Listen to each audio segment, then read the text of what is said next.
And welcome back to another live stream on the internet. This is my Igloo stream, my IglooCore world rather, and it is one where I am trying to survive without ever going below Y200. Despite that, I have managed to end up at the point where I have quite a few villagers, and in fact, all I need to do now to get, say, Mending, or to get Silk Touch, which is the next critical enchantment I need, all I need to do to get these enchantments is I need to get myself a librarian villager. How do I get one of those? A lectern. How do you make a lectern? A bookcase. How do you make a bookcase? Books. How do you make books? Leather and paper. And I felt so smug because I have leather. I can kill cows, that is. But there's one critical other ingredient, sugarcane. And until I can find a wandering trader, they spawn substantially less above Y200. It's been 84 days and I've seen none. Until I can find a wandering trader, I have no access to that. So how do I get books? Well, I can't. Unless I get them enchanted and then I disenchant them. Wait. Can I make a grindstone? I'm pretty sure I can make a grindstone. So if I can just do that, I'll be able to be successful. It's gonna be a lot of fun. Hardcore fishing, I'm not emotionally prepared for this, says her cat. I'm gonna make this a very safe hardcore fish though. So right now it doesn't look very safe. Like all it would take is me, I don't know, spamming, I don't know, having a heart attack, holding down W and falling off. But if I stand right here, the only thing that could kill me is if I got knocked from behind. So I just have to make sure that even, hey, oh, no, no. Okay, so I need to make sure that I can actually catch all my fish. Because if that was an enchanted book, I think I would be a little broken-hearted. So we'll take our... I think we could just make some fences, honestly. I think that's probably the best bet.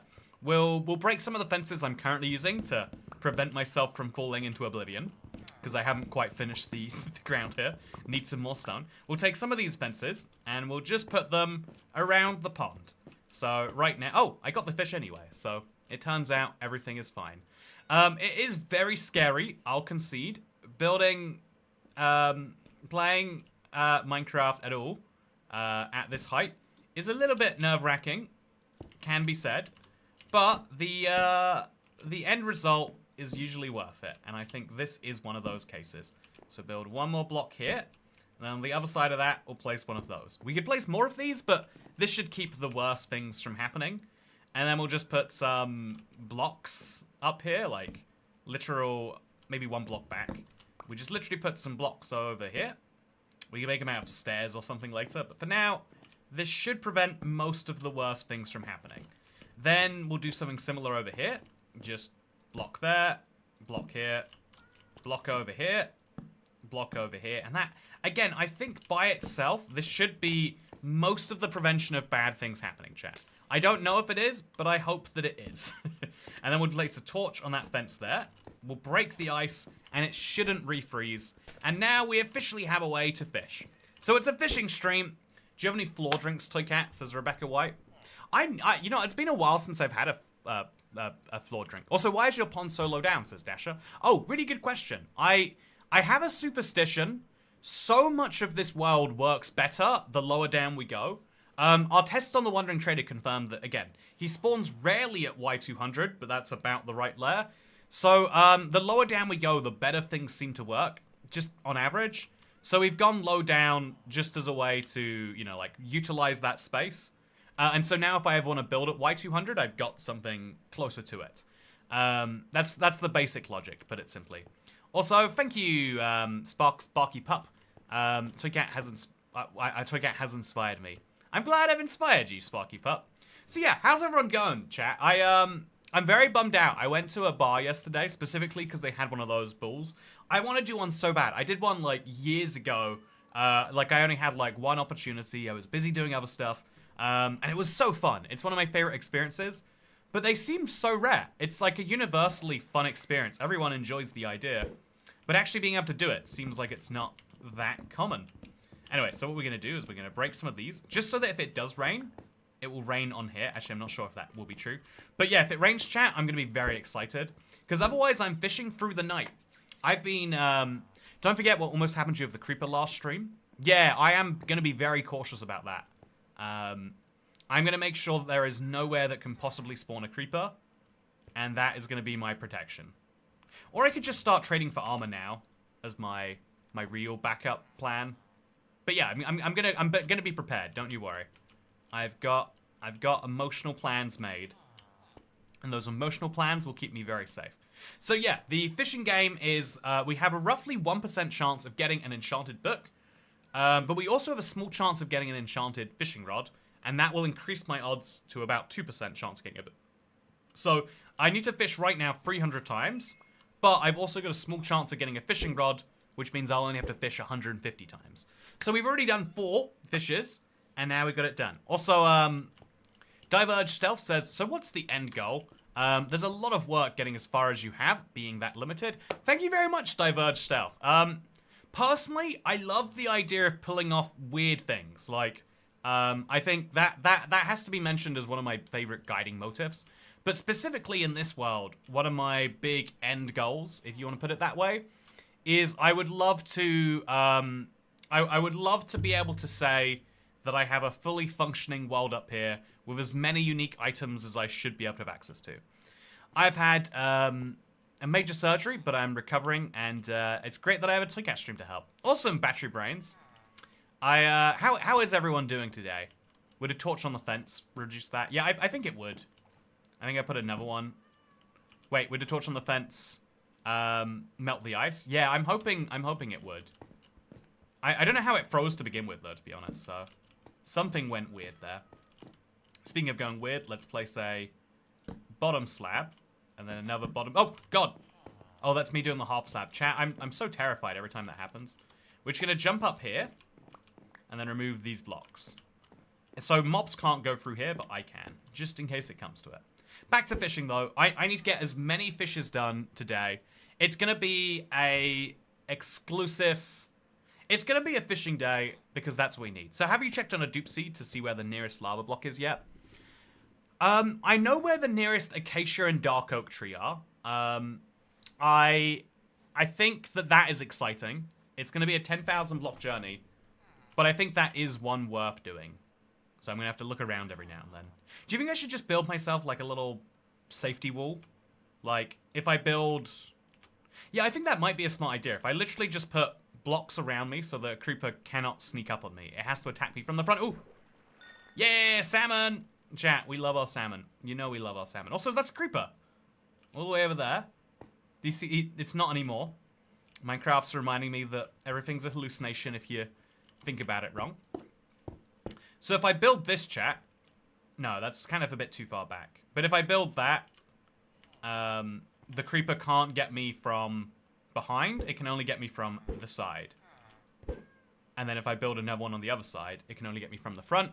And then I'll have that opportunity to attack it away if it comes to it. So yeah, that's great. I'm doing my law school exams, and it's just going ugh. I terraformed a beach and a lagoon in my world since those two places. Oh no, I missed the rest of it. I'm happy with how it turned out. Honestly, that's awesome, Dasher. I love anytime someone finishes a project and they're like, oh yeah, this was good in the end. I did a stupid in Skyblock, killed the dragon, and busted for emeralds to buy dripstone for a trader to farm to go to the Nether. Could have mined the end pillars the whole time. Oh yeah. The end pillars, they never seem like a source of obsidian until you're like really trying to like game theory it. But they are. How'd you get so much stone, says Tommy? There's two answers to that question. I have found a mountain above Y200. It's very cool, right? But the other answer is that I have a villager that will trade with me for these stone blocks here. So short answer, long answer, I guess you could say. I have a lot of emeralds. I've got 56. And every day I'm going to trade to get a few more. Because I have big plans for my emeralds. The biggest plan would be a wandering trader, though, chat. That would be where I would be happiest. Also, it takes a very long time to fish. Oh, leather! That's not the part I need. I need to chat. I don't know what's wrong with me. I think to myself, yeah, sugarcane is so easy to find, but I forget I'm 200 blocks in the sky. It's not that easy to find. But yeah, I'm gonna have to make myself... Do I have a pickaxe? I don't. I'm gonna have to use one of those soon. Great decision to keep safe from angry celeries. Always good to eliminate unnecessary risks, especially in a hardcore Minecraft world. Yeah, chat, I think this is going to be the hardcore Minecraft world that makes it to 100 days first. Or my first hardcore 100 days challenge, I guess. And that's kind of cool, right? This might become my longest surviving hardcore world. So, yeah, I'm happy to hear everyone's doing well, chat. I'm doing really well myself. I think there's this. I'm traveling next week, chat. I'm going to North America. I've got some fun plans, but yeah, basically, part of me is like, therefore, also tripwire hook. If I get enough of these, I can sell them to my fishermen. But yeah, so I've been a little like worried about it for a while. Like okay, I'm gonna take this many days away. I specifically now that snapshots and betas are just on random Wednesdays, I'm having to engineer like any trip that I do like around that. Like okay, I've got to fly home on Tuesday night, so I'm at home on Wednesday. I've got to fly out on Thursday or ideally Friday to make sure I don't miss a beta. And so yeah, I'm going to North America. My plan is I'm actually going to Canada. My plan is to try as many Canadian chain restaurants as possible. I'll let you know how that goes. It's you gotta have dreams in your life, and you better believe that's what it is. The only other active survival world that you've played so long has a world famous sugarcane farm, so I don't blame you. Says Hacker1MC. I totally agree. I know it makes sense to forget this world doesn't, because that is I have so much sugarcane. Literally, it's not even worth thinking about how it is. Sounds unnecessarily stressful. Yeah, so at first it's stressful, but then it's also like any confine, any rule that binds also allows you to, like at least a good rule, right? So have you ever heard the phrase "the exception that proves the rule"? That is to say, if you can't park here between 2 or 4 p.m., it means you presumably can park there between 4 and 2 p.m. If you... Oh, a name tag again? What do I do with these name tags, chat? Also, I'm going to have to move this closer. But I don't actually know how, so I'll just... Yeah, this is great. I think it would be very hard to be snuck up on here. And this world is old enough that I really do need to think about that. I'm excited, cat. If you need a hand of anything, let me know. Oh, thank you. I appreciate it. I appreciated the generosity last night, cat. I did the Weatherspoons roulette. It was a lot of fun. A lot of weird things you don't realize you can order at Weatherspoons till you put your table number out on the internet. Anyway, I've been a little bit like, okay, so to plan everything out in time. I've recently been, I think I mentioned this. So working for yourself, you basically have to like, not just be your own boss and like make sure you work, but also you have to remind yourself, make sure you don't work sometimes.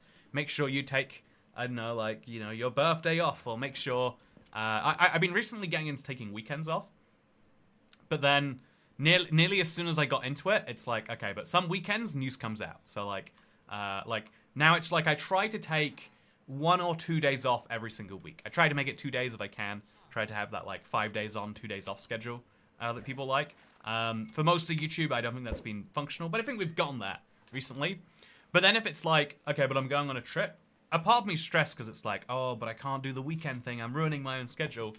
But I think I've like come to peace with the idea of like, okay, working, most people would love the idea of work 2 weeks in a row, so you can take 2 weekends off in a row, like to have 10 days in a row and then 4 days off is like a treat, not a punishment. And so seeing it from that angle, I'm like, oh yeah, it's awesome. I can enjoy my Boston pizza. Funny that that's a Canadian pizza chain. I can enjoy these things with less stress. I think how being self-employed and like managing your own schedule is a really fun one, because I think most people are like slightly dysfunctional about it. Like even like self-employed includes like delivery riders. Like it's the same thing. Like their best hours are usually between like 5 and 8 p.m. or so. You can work at 2 a.m. You can work at 3 p.m. But the best hours are there. So like a lot of people are like, what was the point of me working at 2 a.m. if I don't also work between 5 and 9? I think any time that you have freedom, I think that this is why I'm such a big believer in like the yin yang, like there's good in all bad and there's bad in all good thing. Because every time you're given like a freedom, there's a little bit of like responsibility that comes with it. And any time that you have something that seems like a negative, there's a bit of good that comes with it. Like now, if I know, you know, my example I just gave, I'm gonna sleep just to make sure that no phantoms spawn in 3 days. But put slabs over the water and give it, and it won't ice over. But then I won't be able to fish in it, Carlisle. Yeah, that is the one downside of this biome, I guess. My dream would be to fish above a jungle. Yeah, I should have checked, like, is there... I think going to a jungle would... Also, smite. Let's use the axe. That's a cool sword. I want that sword, chat. Oh, did I get it? I got the sword! Okay, I'm gonna drop this. Oh, knockback! Nice! Chat, I got a knockback sword. What a treat that is. So I guess I'm gonna drop the egg. Don't need it as much. And I'm also gonna make sure I share this, because I think I'm gonna need a lot of villager beds at some point soon. I am gonna also kill the spider. Goodbye, spider. Also, didn't mean to do that. Whoopsie. Okay, so, yeah, I need to go empty my inventory. And I need to chop down some more trees. I need to do all of that very quickly. So, apples away, rotten flesh, and string, and buckets. No, we'll keep the buckets. I'll put away some of my oak logs, I guess. Put it in this little corner over here. Then a spruce plank, and now we can go out, chop our trees, get our sticks for the day. Because we need to make sure every day, even though we're looking specifically for books, we need to keep up our daily trading, because it's much easier to get certain blocks over time than to get them all at once. So shear our way through here, and then chop our way through this. I love fishing in Minecraft, says Cat. Yeah, it's a really nice calming task. So again, similar thing, like it's a boring activity, but boring isn't necessarily a bad thing. This is I think this is a really useful lesson. Also, Pearl Girl. Babe, I named a shulker box Rail Me because it has minecart rails in. My mum was disappointed in wifey tax. Thank you, Pearl Girl and Pearl Girl's mother. I'm picturing SpongeBob things right now, but I appreciate it very much. Stop running the peak fishing stream by trading. Yeah, that is maybe that's what I'm doing right now.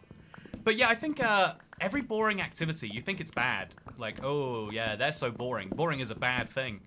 But no, boring is good. Like, boring means reliable. Boring means, in the case of Minecraft, like, boring is easy, which, you know, like, sometimes I think challenging yourself is important. But sometimes just having a chill activity to, like, enjoy to, vibe to, so important too. Really enjoyable. So, didn't Jeb say he wants to improve fishing? I hope if I was Jeb, I think there's a lot of parts of Minecraft I'd be looking at. I hope that there'd be a lot of parts of Minecraft I was looking at and saying, why do we do this way again? That is what I would like to believe Jeb is constantly thinking. So yeah, we chop down these 2 trees every day. It gives us all the sticks we could ever want.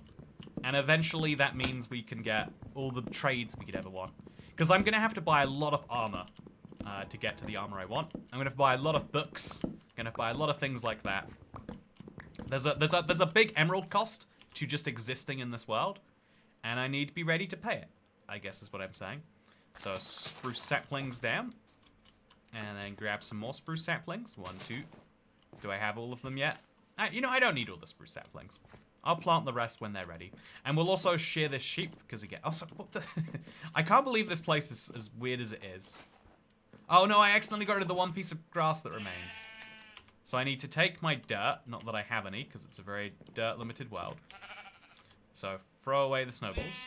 Sorry about that, my bad.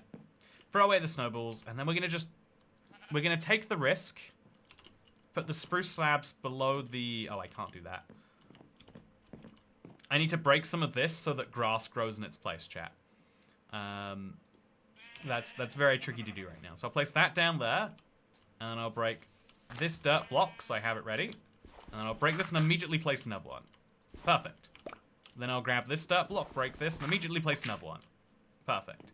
And then I'm just going to do this for all of the dirt blocks in here.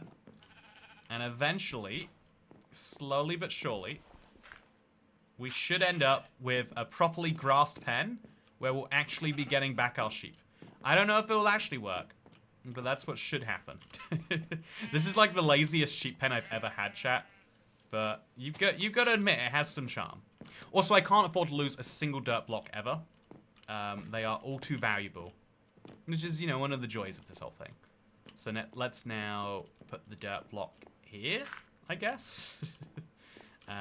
Maybe remove this one. Oh, and place it over here. Yeah, I think I'm going to move this dirt in a more organized way at some point. But right now, I've got bigger goals, chat. I've got much bigger goals that I must be working towards. Whew. When did they add cost of living to Minecraft? You know, it's true. I can't believe that you have to pay something every single day just to survive. In hardcore especially. You know, that's how you make real hardcore, I reckon. Anyway, so this is all in there. I've got 2 lily pads now. Very exciting. Soon I'll be able to build the lily pad biome. And I've got enough spruce logs to make all the sticks. Oh no, what did I just make? Okay, I made iron nuggets. That's fine. I can... I made some torches in there, I think. But that's fine. Be careful when spam clicking, I guess. That's the lesson. So, lots and lots and lots of sticks. And then just make the other one into another pile of those. No, don't do that again. And then this guy. Plenty of sticks of him too.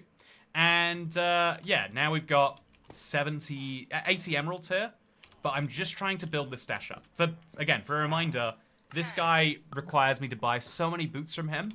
I'm not sure I want to do that. This guy requires me to buy so many of these to get quartz. I know I have to do it at some point, but I don't want to do it, you know? Also, I left for a second, but the alarm in his voice brought me back.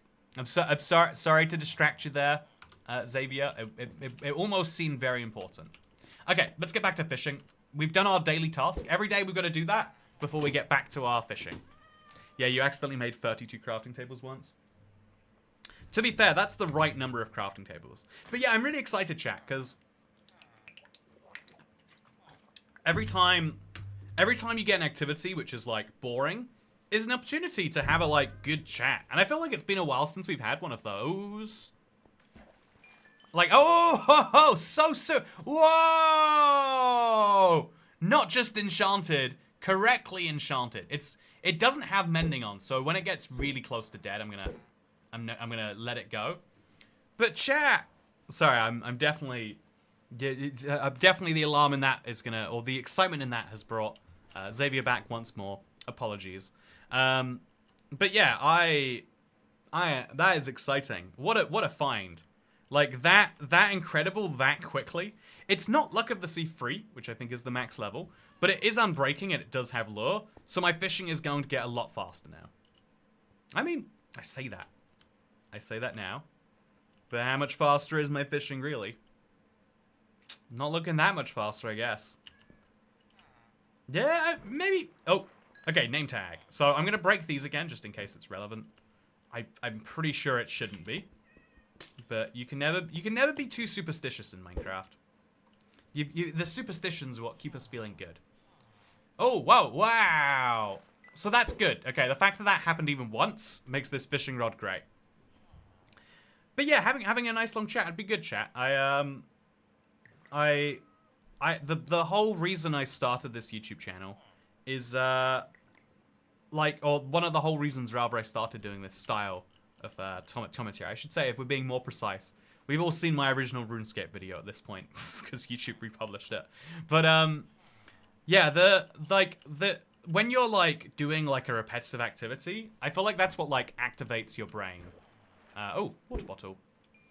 And once your brain is like activated in that way, you know, you want to start like questioning. Like, I think one that's been on my mind recently, because I think that like most philosophical ideas that get shared on the internet have a bit of a bias towards the person who is sharing it. And so if the internet generally tends, let's just say, like, very young and very, you know, like, certain leaning in some ways, you tend to get people being like, look, here is my political idea wrapped up as a philosophical idea.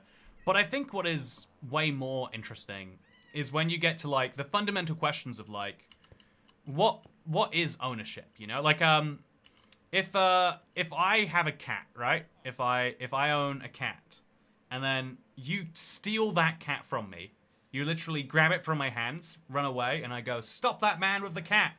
And everyone is confused because they don't see a cat man. But you know, you have my cat now. Do you own that cat, chat? Is that your cat to own?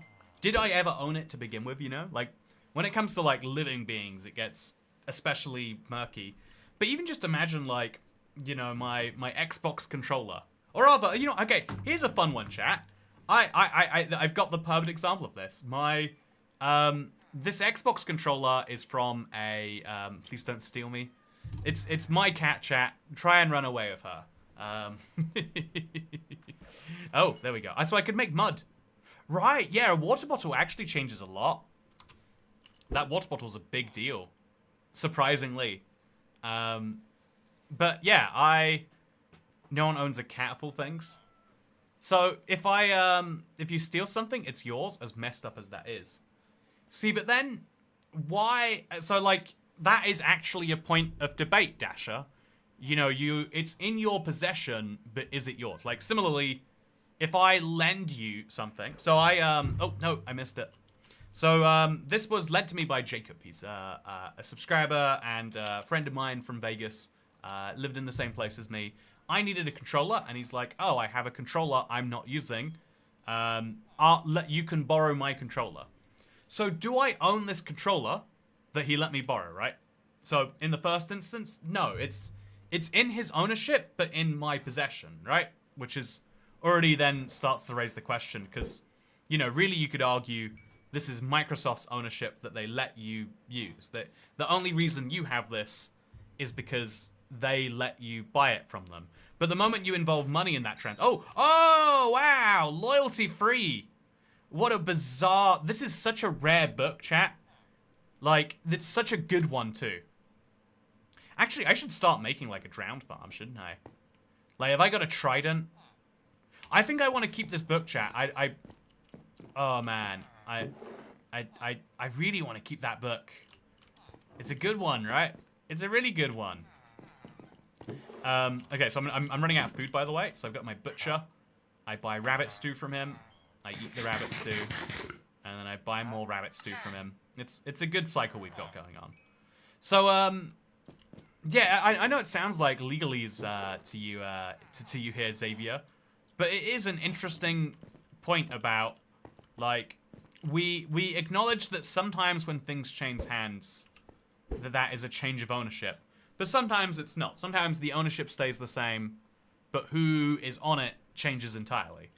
I think the most interesting example of this is landlords. When you rent a house, you get to live in that house for sometimes years, like depending on the rental laws where you live. A lot of European countries are like, yeah, if you do, as long as you don't actively do something wrong, the landlord can't kick you out, can't even sell their belongings while you are inside of them. And so, isn't that, you know, like, the line between, like, owning something and not gets really blurry. Oh, really fast. Oh, come on. Don't be gone. Something weird, I think, happens when these are both frozen. I don't know how easy it is to prevent it from freezing. But yeah, let's go fishing some more. It's a shame I've got such a good fishing rod, but it's definitely going to die. I'm doing landlore right now. Let's, you know, whatever. Let's make this stream specifically targeted at Xavier's current classes, huh? So possession is 9/10 of the law in the USA. You need to be able to prove you ever owned the item. Oh yeah, I've heard that phrase only very recently, that possession is 9/10 of the law. It's very weird that it works that way. That like you can claim to have whatever you want. Like it's the reason squatters' rights exist, right? Like you can, even though we say that land is one of the most expensive things that you can live on but not own, if you live on land for long enough, it just eventually becomes yours. There's a adverse possession has so many like caveats on it that you basically can't, if you're trying to look into it, doesn't actually work the way that people tell you about in horror stories. But there is still the occasional case where like, oh yeah, like an old man goes on holiday for 10 years. Is it a holiday at that point? Whatever. No, an old man like, you know, like goes somewhere else for 10 years, leaves his house, Someone realizes he's gone for 10 years, moves in, and now it's their house. They just make $500,000 because they magically get to own the thing. But yeah, isn't I also Hey Togat sent you a couple of things on Discord. Oh, awesome! Thank you, Boogie. Let me go check actually what those things are. I am going to go look. Oh, it's the font thing. Thank you. Yeah, so yesterday I've this is me like trying, but also failing. Some days where I'm like, okay, if this is not going to be a work day, I'm going to try desperately not to deal with any messages that aren't like essential. Because to me, like, is anyone else like this? Like, messaging is hard work. I hate that that sounds like sarcasm, or like how you would pick on like a millennial or a Gen Z or something. But it's like, yeah, for a lot of people, messaging's their favorite way to talk. For me, like, having a real conversation is like downtime. Having a text conversation is like, I can only do that for 20 minutes a day, maybe, you know, like, there is a maximum length to that.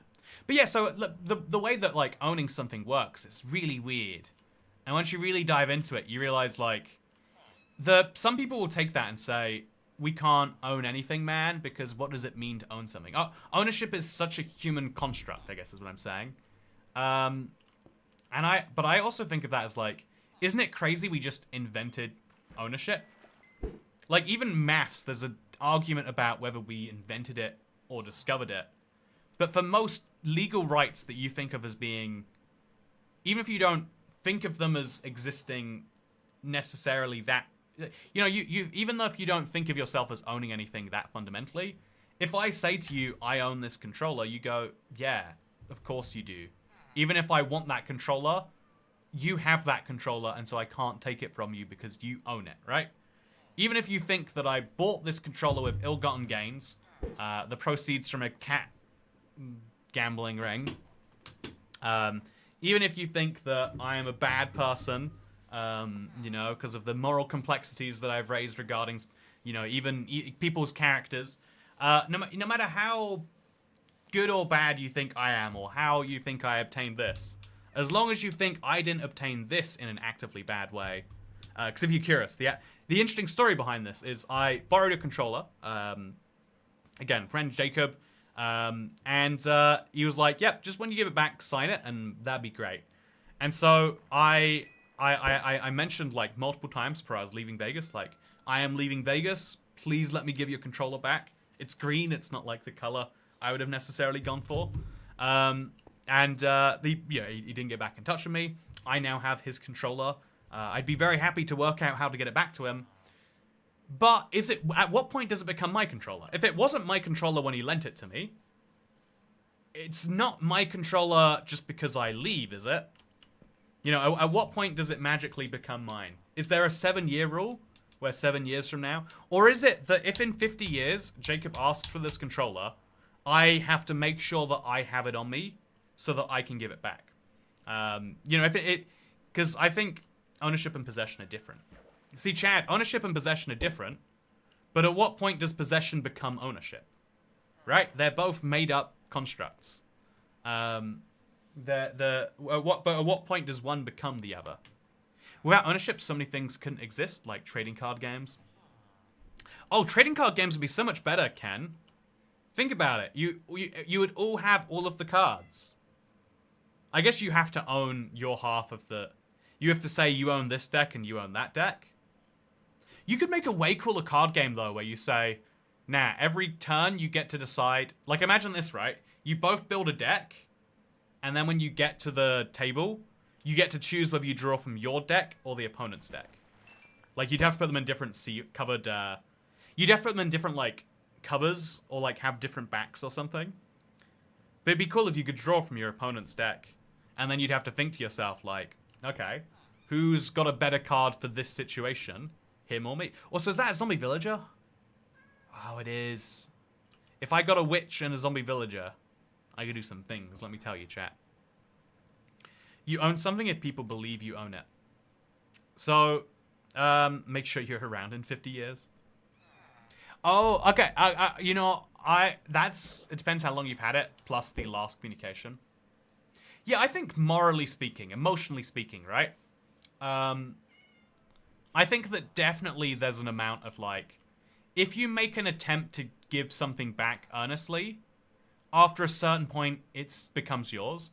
But if you hold on to something being like, nah, I'm not letting them know, I'm keeping this, I think that you weaken your claim, personally. It's yours once the person you borrowed it from says you can keep it. Okay, what if, imagine Jacob's dead right now. He hasn't responded to me. There is a non-zero chance he is dead. Oh, I should check. He's probably, people don't die when they're in their 20s. You know, you have to wait longer in your life till that happens. So, by the way, we've got another day, which means another set of make some spruce planks, make some sticks, trade them in. I've got to do this every day, chat. It's an important part of staying alive. So, yeah, I think that imagine that he's dead though, right? Just for a second. Even if it's just for the hypothetical, though it sounds like it's a very real possibility at this point. But if we just imagine that he's passed away, then do I own the controller then, chat? Would you say it's my controller? Would you say the controller belongs to me because he has now passed and therefore, you know, like I am in possession of the controller and its owner has died, therefore it's gone to me?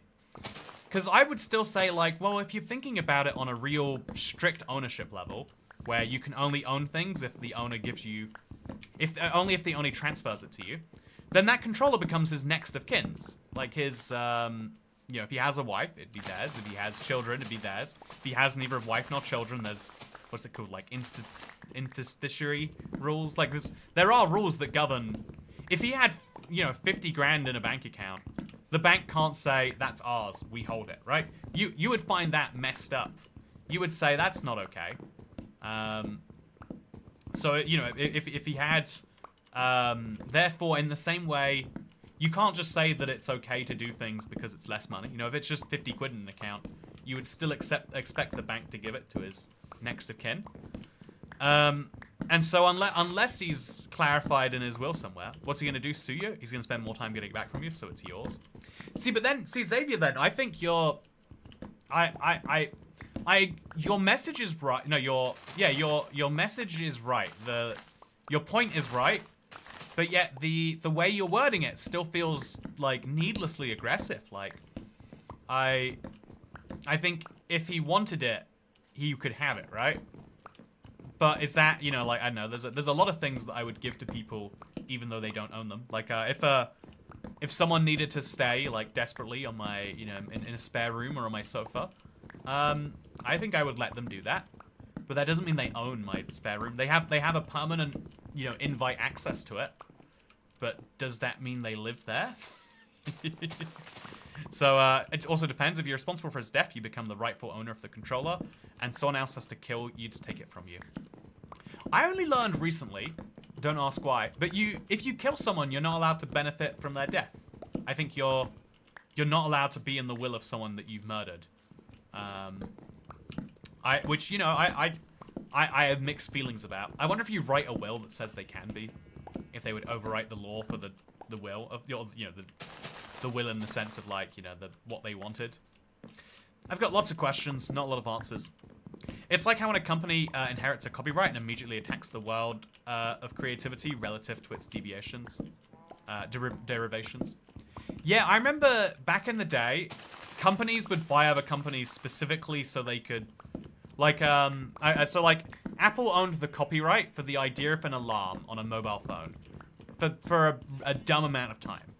And so every time Google made a phone, Apple had to pay them, you know, like, every time Google sold a phone, I think, with their Android operating system that had that feature, they had to pay Apple, like, $6 or something. And so then, you know, Google buys the company that owns the copyright to the idea of being able to, it's something really stupid, like being able to refresh your emails, but without opening the email app, like background refresh. I think, like, literally push email, like, the phone could be told by the internet when the email was refreshed rather than the other way around. And so then Apple has to pay them. And so they bought enough companies each so that when a phone was sold, it'd be like, look, you owe us 5 of your patents, we owe you 5 of ours. Let's just call it even, like a negotiating position, more or less. Which is stupid, but yeah, copyright ownership is I think copyright ownership is where you really get into the weeds on, like, what does it mean to own something? Because I think, I'm pretty radical in saying, I think copyright is one of the most abusable and, like, the idea of copyright is meant to be to benefit artists. If you make something, then you should have the right to not have other people make your thing without paying you. If you want to make, I don't know, merch of my YouTube channel, then I think it is right, if you're going to make money from that I have some of that money. Is that a reasonable stance? You know, like, I think that if you are going to use something I have built for your profit, that you shouldn't be able to make that solely your profit. That you should have to share that profit on the basis that the reason that thing is successful is, you know, whether you agree with that or not, right? Let's just say that is my stance. And so copyright allows you to say, also, this is such a silly machine, but it's a good machine, so I'll keep using it. I don't think I need that much wheat, just in case I do. It's always a good idea to keep things moving, right? So I'll use the hoe, just in case we really do get more seeds. It feels like we do. I think someone's built another superstition into me. Aren't copyrights time limited? Like 50 years or something? I think it's like the life of the author plus 75 years. It's a really long time. But yeah, so copyright takes the idea of ownership into the digital space for the sake of saying, you know, like, effectively protecting creators, like I mentioned. It's a really, really, really noble goal. But, like most noble goals, it basically benefits giant corporations more than anyone else. You know, so like in the same way the patent trolling, also, traded too many times, my bad. So I'll just get my trades in with you today. Not that many of them, but, you know, some. Lots and lots of sticks. Sell them now. Just build up that emerald pile. I think we should start buying armor just in case bad things happen. But yeah, we're going to have to leave our fishing rod in here now, chat. Because that's going to die. But if I get mending, it will stay alive forever. So I think I want to keep that around. Speaking of Toget merch, what happened to that yoga mat that was stupidly expensive as a test, but someone bought it anyway? I don't think anyone bought the yoga mat. I think someone bought... I think a lot of things were test bought, but yeah. I gotta know, when do you think Minecraft Live will be, by the way, says Lego Show TV. Oh, definitely soon. I mean, I'm excited. I love it. I love the idea behind Minecraft's new strategy as a company.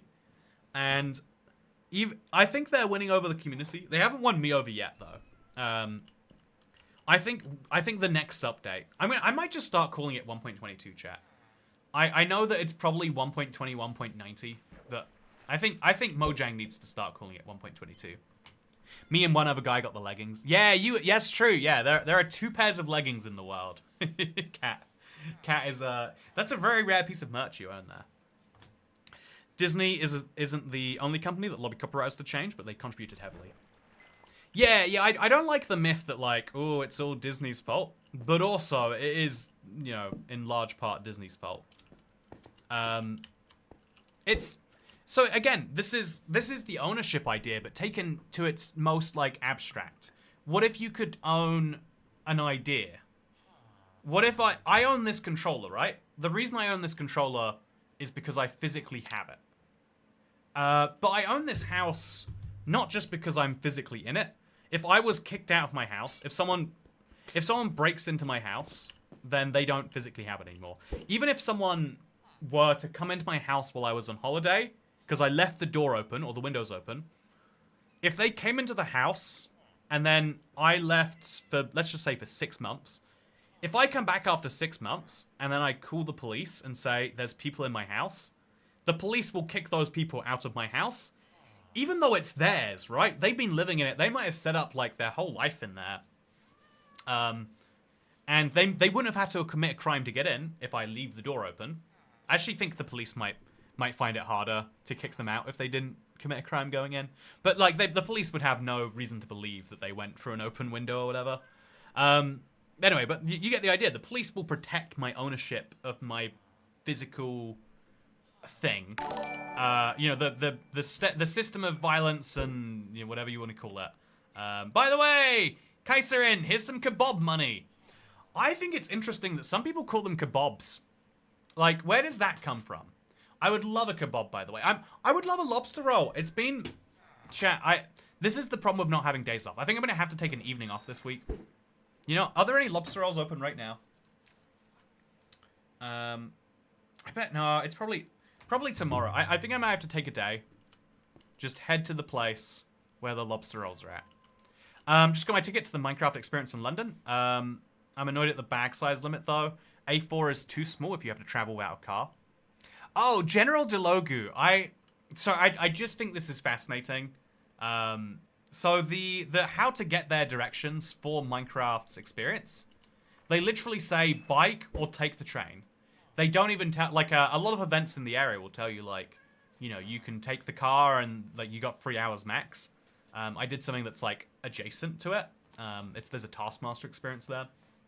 But they literally tell you, like, yeah, good luck getting here otherwise. But there's like a car park that doesn't belong to them, so I guess they're not legally allowed to tell you to go and use it. And I think that's interesting, because anytime you look at an American convention, it's like, how to get here. Here is the address. Put it into Uber if you don't have a car, I guess. Like, I think it's like such an interesting difference that we literally don't tell you about the car, whereas most events will tell you, yeah, if you wanted to, we're accessible via, you know, bus route 86, and it's very frequent. It's every 40 minutes, so, you know, you might get here anytime. Are kebab and kebab different? I think kebab and kebab must be different, but I don't know how. I think kebab, I picture kebab as being that stick, you know, the stick kebab rather than a pita kebab, but I would still call that a kebab, not kebab. Maybe the UK doesn't have squatters' rights. We have no squatters' rights in Scotland. Okay, so you guys have squatters' rights. You'd have to access the courts and get a writ to evict and then escalate to a high court. I believe, as I understand it, and I could understand it wrong, I still am fairly sure, though, that's if they have been there long enough that they have formed an implicit, there's weird rules on it. But let's just say then I'm in Scotland, to keep things simple, right? I'm in Scotland and someone comes into my house, while I'm on holiday, and they make it their house. But why do I own it? I own it because I own it in a more emotional sense. I own a piece of paper that says I own the house. I don't just own the house, but also on the government database, if you look up who owns this house, it will say Mr. Andrew Toycat, you know? By the way, thank you, Diluted Dente. Just got a mending book on my version of this. Stop stealing all the luck. I need that luck. Why are you taking it for yourself? Yeah, I need to work out the size of my windows here. Let me do this. So, oh, no. Okay. Very sad, chat. It's Scotland, not Scotland. Dasher never agreed to anything else more. I had to leave for 10 minutes. Did he fish anything good off the loyalty-free books, says Carlisle? The sad answer is no. The sad answer is no. I think kebab has the skewer, kebab has the bread. I don't think kebab... Okay, I'm gonna Google kebab. Is it kebab versus kebab? Kebab versus kebab. Kebab is more commonly used in North America because of Iranian and Armenian communities, while kebab is more prevalent in Arabic-speaking regions. So it depends on whether you have Iranian or Arabic immigrants, basically. And I've met one Iranian person in the UK. His name was Emad, and he didn't really speak to me much. Oh no! Chat, my fish. That's hilarious that can happen, but also very tragic. Anyway, so I'm gonna have to freeze that block over, because that is getting a little frustrating. Here in my county, if anyone says move more than one night and you want them to leave and they won't, you have to go to court and evict them. I have heard that is a common rule. I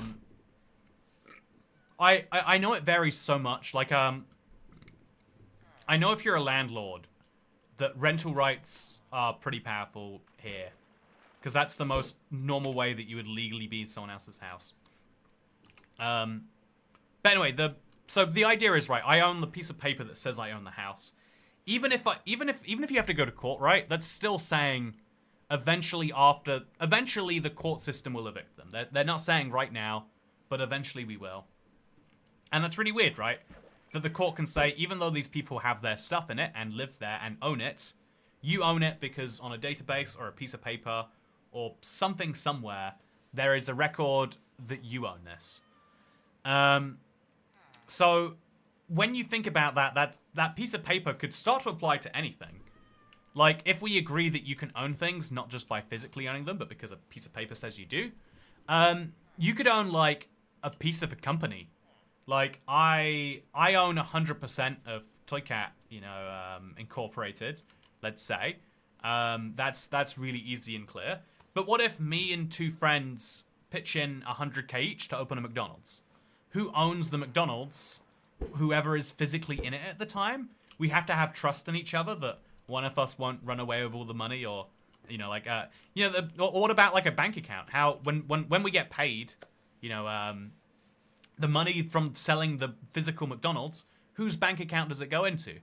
You know, like, we solve that problem, if you would like, if you could call it one. But we solve the issue by saying, like, okay, ownership is, also torches for water. I'm gonna get a few more. What you're saying is we should hack the database. Oh, please don't hack the database. Okay, I'm gonna make some spruce fences. I'll use some oak on the other side, you know? Make it quirky. And then maybe I should go kill some skeletons and... yeah, we'll do it. We'll do it. It's scary, chat. But I'll do it. I hear a baby zombie.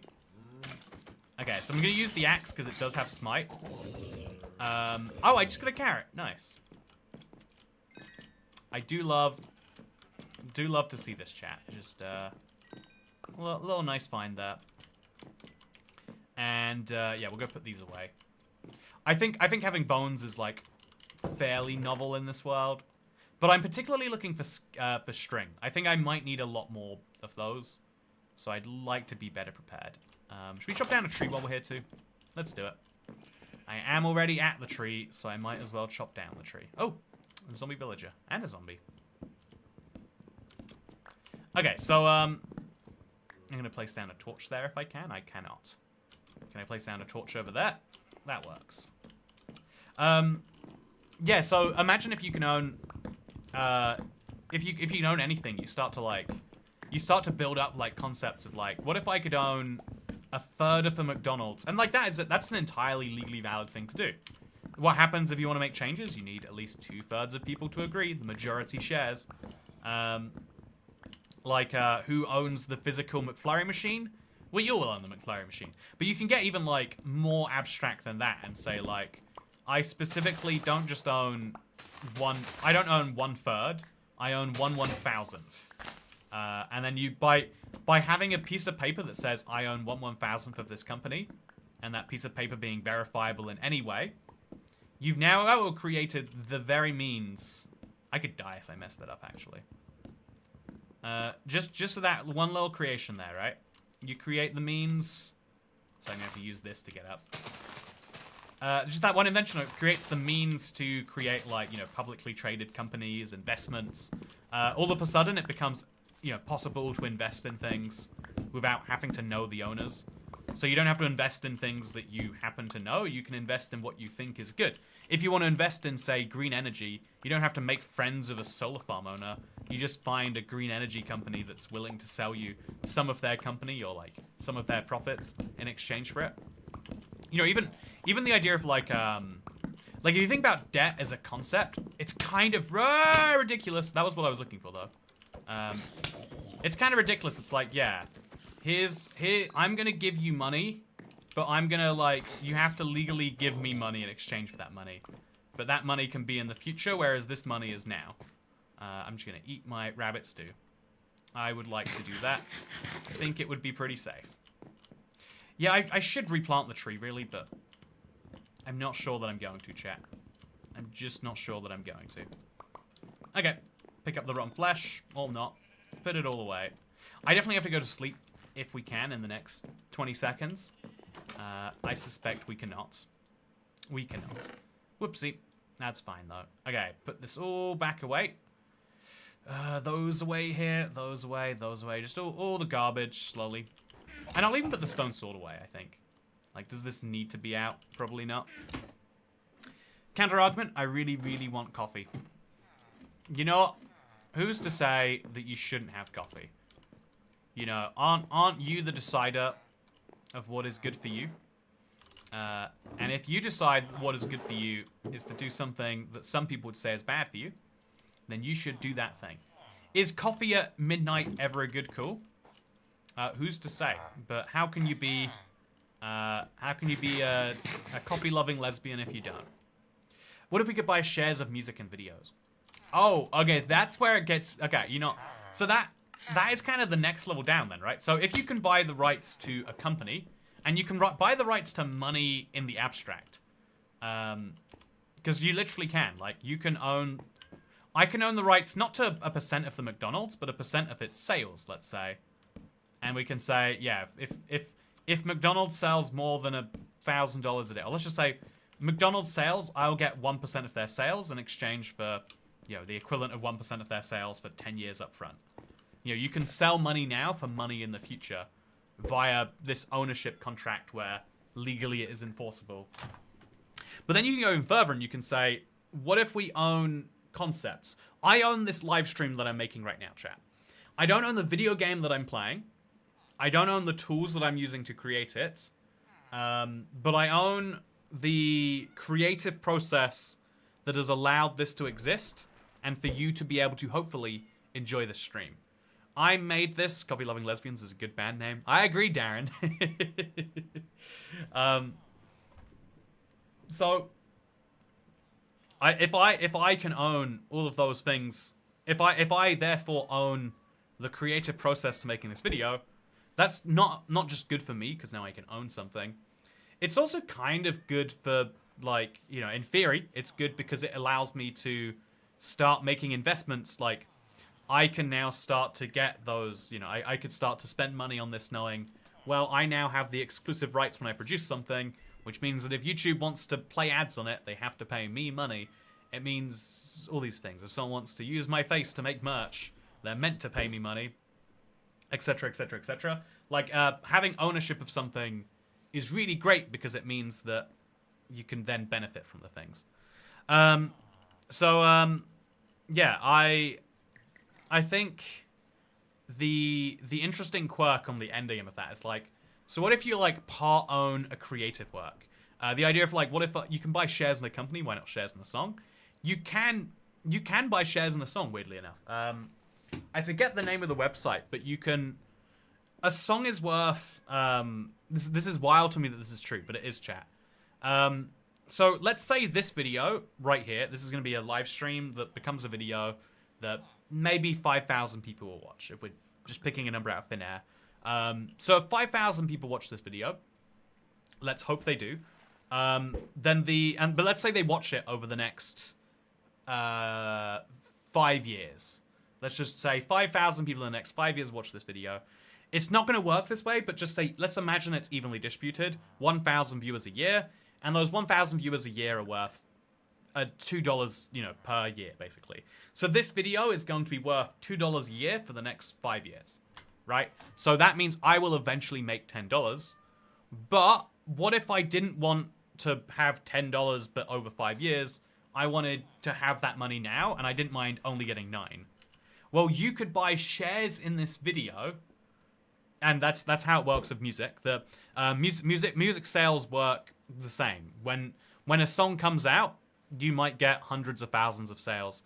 But some classics, like, I don't know, Wonderwall or Mr. Brightside or Michael Jackson's Thriller, these songs are still getting bought. And because of copyright, the music label can't just say, we're selling this, that's our money. So they have to give a percent of that to whoever owns the song. But because, like the example of the controller, Michael Jackson is dead, for example, who does the money go to? It goes to whoever got the rights when he died. Because they didn't die with him, they transferred to his next of kin. Oh, they transferred to some weird body, and I think the Michael Jackson thing's particularly complicated because there's so much money on the line. But like, there's a random thing where if you had a famous family member, you might randomly get checks for like $17 a year, because most musicians don't make that many sales in the long run. So, particularly for famous songs, a lot of them will just say, "Sure, it's great to make 1,000 a month. It's wonderful that 1,000 people are still buying Michael Jackson's Thriller all these years later.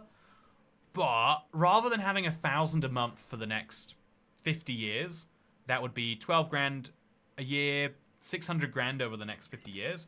But 1 grand a month doesn't feel anywhere near as good as 600 grand over a lifetime.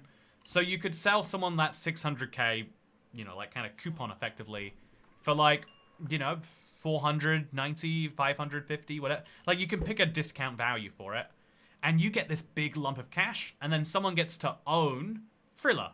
They get to own these royalties, and theoretically they could, I don't know, do something stupid for the rights, I'm sure. But you can actually buy songs. I wanna go find. Okay, I'm gonna look. I have to use my phone so I don't mess this up. Also, just investing, says Webspy. You know what, Webspy? Thank you for investing under the promise of nothing in return. You are a key part of making sure that I can continue to go on lobster roll trips in my life. I may have to start avoiding Toycat streams when I want to relax. Have I got you into a philosophical bind thinking about ownership, Xavier? You know, whatever fun things that we've made up as humans out of thin air. Okay, so I'm gonna Google buy rights to songs. Buy rights to song royalties. I forget the name of the website. Is it royaltyexchange.com? Okay, so I can buy the J-Part. I need to find a song that I actually know. But you can generally buy. Okay, so I can buy a Lone Star Salute to Little Texas for $72,000. It's a fixed return. What does that mean? So I don't know what that means. So it's earned $55,000 in the last 2 years. But it's a country song, so it might be a lot. It might not. But they guarantee you'll make at least $95,000 back. Yeah, that's really interesting. I feel like you're trying not to say mineral rights, says Christopher Bowles. I think that's a really interesting one. Also, didn't Michael Jackson buy the rights to all the Beatles songs? I wonder if that goes to his estate. Oh, that's a really interesting point. Hey, thank you! Pearl Girl, Lobster Run Fund, babe. More wifey tax spending for money on my husband. Also, chat, if it's raining, does snowing still increase your odds of getting good things when you fish? I just realized I don't know. Also, that you're allowed to have an internet husband. It's a very healthy and normal thing to do. Don't let anyone tell you it's not. You know, unless that person is trying to help. In which case, try and push them away. Because your boy needs the lobster rolls. Yeah, no, you're right. You're actually right about that one. I think I've heard that is true. It's interesting though, because okay, so the funny thing about being able to buy the rights to money, which is effectively what you do when you buy something that's producing a fixed return like that. The same is true for like a treasury bond. Like when the government borrows money, the way they do it is they use their infinite ownership, wisdom, and ability to say, we will give you this piece of paper that says you are guaranteed to get $100 a month for the next 12 months, and we'll give it to you for $1,000. So you give us $1,000 now, and over the next 12 months we'll give you $1,200. That's a terrible interest rate, but you get the idea. But so you can turn $1,000 into $1,200, right? And that's, I don't know, the basics behind government finance. But what the government gets is they get the money now versus later. They can turn that money into more using governmental powers or whatever else. And so, but what's really weird about it is with the Beatles example, the Beatles famously sung about how they're getting taxed at like 83% or something. There was something called surtax where, as well as paying 50, 60% income tax, you had to pay a 20% additional tax as like we need your money. We've just come out of a world war and we've just lost an empire, sort of thing. But so, you know, the UK had really high tax rates on income, but not on, you know, say, selling the royalties of your music. So even though Michael Jackson might be buying $600,000 for $500,000, the Beatles will get, instead of 100,000, 495 or whatever. So you can do weird things where you invent money out of nothing by basically avoiding tax. Which I don't know. I feel like there's a lot of accountants who do that every day. US music copyright is far more strict than Japanese music copyright, which is the reason why Mother Free will have trouble getting localized in the West. There's too many homages and inspirations. Yeah, it's an interesting point about copyright sort of messing up creativity. Because if I'm being honest, chat, I am someone who benefits from the copyright system as it is, in the sense that I get a copyright in my videos. If you were to steal my videos, I can strike you down. Oh, actually, so I just got a couple of people earlier. Thank you, by the way. Mentioned that they bought the Boss Blitz add-on we released. If you haven't heard about Boss Blitz, just released this week. Very exciting. But so a couple of people mentioned they bought it. But do you want to know something fun? I have to be cautious about this one. But someone has pirated it already. If you just, it's easily findable, like Boss Blitz free, it's out there, right? Someone took the thing that I worked on, that I, you know, took the financial risk in making. It took a long time, but someone took it and they stripped away the DRM that Microsoft put in. I don't put that in, and they're just like, here you go, everyone download it for free. And so, ignoring the, assuming that they bought it and that it's a legit link and there's no malware in there, I'll just make that assumption. I think it's a really interesting discussion about, so what do I do about that? Like, I shared it with a few people and a lot of them were like, yeah, well, I think you should, like, you know, use your copyright ability to take that down. But I actually kind of, also I swear I wasn't the one who pirated it, says Dasher. I mean, it seems pretty suspicious, Dasher. You're the only Russian I see in chat right now, and I know how much piracy is fun there. But so again, like I think a lot of people have been like, you know, that's crazy. Also, you've made it, says Xavier. I know. I kind of did see it that way. That was like oh wow. You know, there's a first feeling of hurt, and then there's a feeling of like, oh, that's cool. I've made something that people want to steal. You know, like if you did come home and people were squatting in your house, you would feel bad, but then you'd be like, but isn't it nice that they think it's worth squatting in? But you know, to be more serious for a second, so yeah, it's out there. Again, if you really want to, you can search it, you can find it, but the interesting thing about it is that I have the ability to copyright strike and just remove it, but I don't think I'm going to use it. I think that I would much rather people pay for the thing, but I believe in a system of, like, people voluntarily doing that. I believe in the system where I think if someone was profiting from sharing it for free, I think I wouldn't be happy with that, right? But I think even though copyright has this, you know, has the ability to protect you in these ways, I think that as a creator, it doesn't actually protect me because I don't ever want to use it on people. Like, you know, me owning this controller is great, except for the fact that, like, you know, if Jacob ever asks for it back, I'm going to give it back, even if I legally have the rights now. If his next of kin is like, you know, I want his controller, I'm going to give back the controller. Like, I think there's an interesting thing about, like, having legal rights and not wanting to use them. But with art in particular, it's also... art copyright stifles the creativity. You're thinking of it as an advertisement for you? No, I'm seeing it as like... Yeah, I think that... I don't think it's an advertisement. I think that enough... If you get 100 people to download the add-on for free that otherwise wouldn't have downloaded it, some of them might go, oh yeah, but I like the idea of getting updates, and I like the idea of being able to play it everywhere. You know, and not having to download it on one dodgy device and move it. But yeah, no, my point though is, like, I think the the cool thing about it being out there and it's like, you know, decrypted form is like, well, if you want to look through it and have your own creative, like, don't release my stuff, but if it teaches you some things, that's cool. If it's the inspiration for your boss add-on, I think that's actually pretty wholesome. I think that there's a few things I feel very closely like. I'd feel uncomfortable if someone like took that from me or borrowed that from me or whatever, right? You know, Jacob's controller and my boss Blitz add-on aren't that. They're things I'm very proud of. I'm very happy with.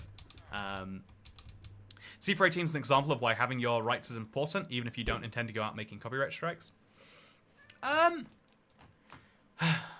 Yeah, he's taking the exact opposite stance to me, though. He's saying, I won't do anything unless I can keep the rights. Whereas I'm saying, I will do lots of things, even with the rights. And if I, or put it on the marketplace as a light add-on. Yeah, I'm not allowed to. I would love to.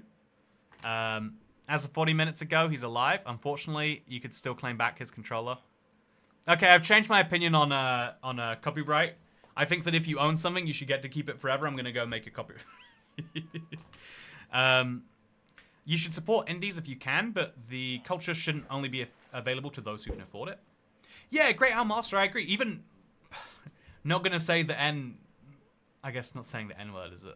I'm not going to say the developer who starts with N. But one of the things about Minecraft is they said, like, yeah, if you want to pirate it, go ahead. I trust at some point you'll, you know, like, I think that I think that the best thing you can do is provide a better service than piracy, and then you can kind of use the piracy as the logical, like, first point. Anyway, that's my take. I think piracy is a really messy one because some people pirate because they can. I think you know, this is the interesting thing about, even though this is like a view that like hits me in complex ways, because I think too many people have it built into their head, like, well, if you have more money, you should pay more, you know, to support our roads and everything else, and so we're gonna build a system where we mandatorily take some of that money from you. I think that's like a messy system, and I think it's like one of my views that is controversial and different to the internet. But what is yeah, so that is one of my like takes, I guess. But what I also think is that, like, if you have more money, you start to have a moral, like, I felt bad once I started making money as a YouTube creator. Round review for a live stream? Round review as a live stream is a fun idea. Cole Mazio. I did it a couple of times. I don't think it's a perfect fit. I think the best way to do it probably would be like to go onto someone's world with them, because you need someone to like kind of guide you through it. I don't think it fits what we do. Also, 2 saddles. Chat, what horses am I finding at this height? What horses am I... Oh. Do you think I'm getting more fish during this? That's true, pout. And word that rhymes with bimbemdo. But yeah, I don't think Minecraft would have become as popular if not for piracy. Yeah, so many people get their first copy of the game pirated, but it has enough staying power that you can get it otherwise. I think piracy does net harm to the industry, but also it can be a force for, you know, value. But my point is, I think that you have a responsibility once you reach a certain point to try and help things you like exist more in the world. So I think the easiest example is if you're in like a church or something and you really think that church provides value, give the money to the church. Or a gym, if you really like your gym, like, you know, give to their fundraisers or whatever else. Like, whatever spaces provide you this great value, help make those spaces possible for the next generation. I don't know if that's a controversial take, but I'm rolling through it anyway. Yeah, I have bought 2 copies of Minecraft for separate devices. Oh, don't ask how many copies I've bought. 1, 2, 3, 4, 5, 6, 7, 8. Oh, I had to buy an iOS 2. 9. I think I'm at 9 right now. Yeah, like, okay, so that's actually a funny point. Like, do you think this is a funny thing about ownership? If you buy Minecraft on a PC, do you have the right to pirate it on your phone? Like, do you've paid for Minecraft, you've given them the money to keep making more Minecraft updates. Actually, that's a bad example. Okay, let's say you buy Minecraft Bedrock on your Xbox. Do you have the right to pirate it on your phone? Or indeed, let's imagine, let's make this more personal for me here, right? Imagine you buy Boss Blitz on one Minecraft account, but you have a different account on your phone. Do you have the right to just download the dodgy link there, right? I think the answer is like, maybe. Like you bought a license for that device, but if that license goes away, no? Okay, chat seems to think no. If you buy it on one device, you shouldn't have the right to pirate on another. If it was pay what you want though, right? And they suggested $20, I think you would be right to pay their suggested $20, but I think no one would pay the $20 a second time. I felt strange buying Bedrock. Why do I have to buy the same game twice? This is my 9 time. Oh goddamn! I'm never expecting it by the time it gets there, chat. Like people sharing Netflix passwords. Yeah, I agree with that. Also, I'd say so. Microsoft have the option to make Minecraft an Xbox Play Anywhere game, but they chose not to out of greed, and because of that, there's no free world transfer between Xbox and PC. Oh, you know what, Pout? You make a really good point that they should set that up. I think they should set that up. It's a shame because someone somewhere in the Microsoft organization definitely sees the value in doing it, but then someone in the Mojang organization has to be like, we only have 100 staff, 12 of them can do coding. You know, without having to hire a 13th programmer, let's say. Let's just make up numbers here. Without having to hire a 13th programmer, we can't do this without giving up some of the things we want to do. And this guy's working on coding the next server event. This guy's working on fixing bugs. This guy's working on, 1.22 or whatever. Also, the company should give a code for free on any device. I think this is more of an ethical question than a legal thing, because not paying is illegal, but morally you've already supported the creator. Okay then, E. Imagine if you get Minecraft on the Xbox, and then Minecraft releases Minecraft 2. And then Minecraft 1 shuts down, so you can't play it anymore, and Minecraft 2 is exactly the same. From a legal perspective, you don't own Minecraft 1 anymore. Also, why is it melting so bad? Do I have to make the bottom out of like something lit? The thing is that like the best villager for this would probably be the librarian, but I am fighting for my life for a librarian right now.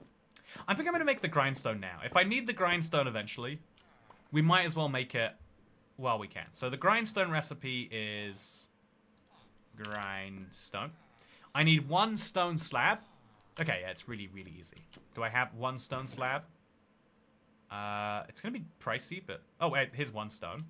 I'll take this to the stone cutter, and I'll get 2 stone slabs. Easy peasy. And then I'll use those stone slabs to make the grindstone. Okay, just got to make some planks, and there we go, chat. Oh, I got 2 grindstones if I want them.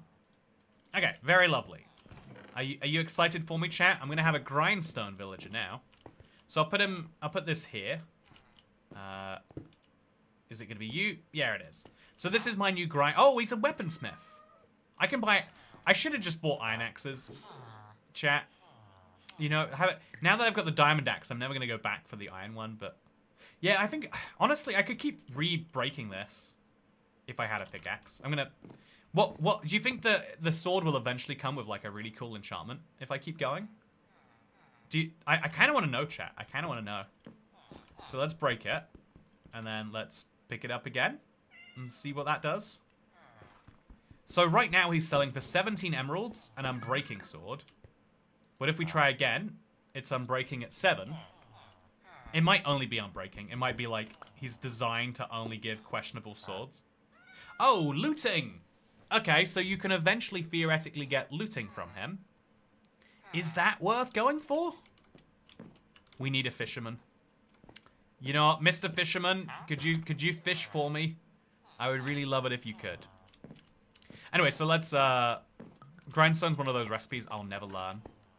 Yeah, same. It's just who learns these sorts of recipes? No one does. If you think you've learned them, you're lying to yourself. Okay, so make some more spruce planks, make some more sticks. Oh, and I've got some more to go on the ground. Sell them again.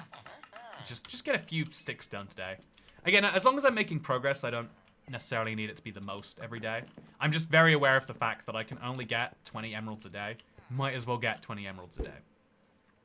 So this series should be called Sky Glue. Should we call it Sky Glue? Chat, we should work out. You know, this is the important stuff that we can get down to since we have this this free time. What should this series be called? I sometimes call it IglooCore, which I'll concede. I like that name, but it doesn't really indicate the... Man, I'm really messing up. I'm sorry. It doesn't really indicate the... You know, the extent of the challenge in an effective way, I think. So, yeah, I hate that I can't transfer to PS4, Xbox, and PC for free, and they instead expect me to pay for a realm, which I can't even use in console without PS Plus Games Plus. I think you can upload to it, if it makes you feel better.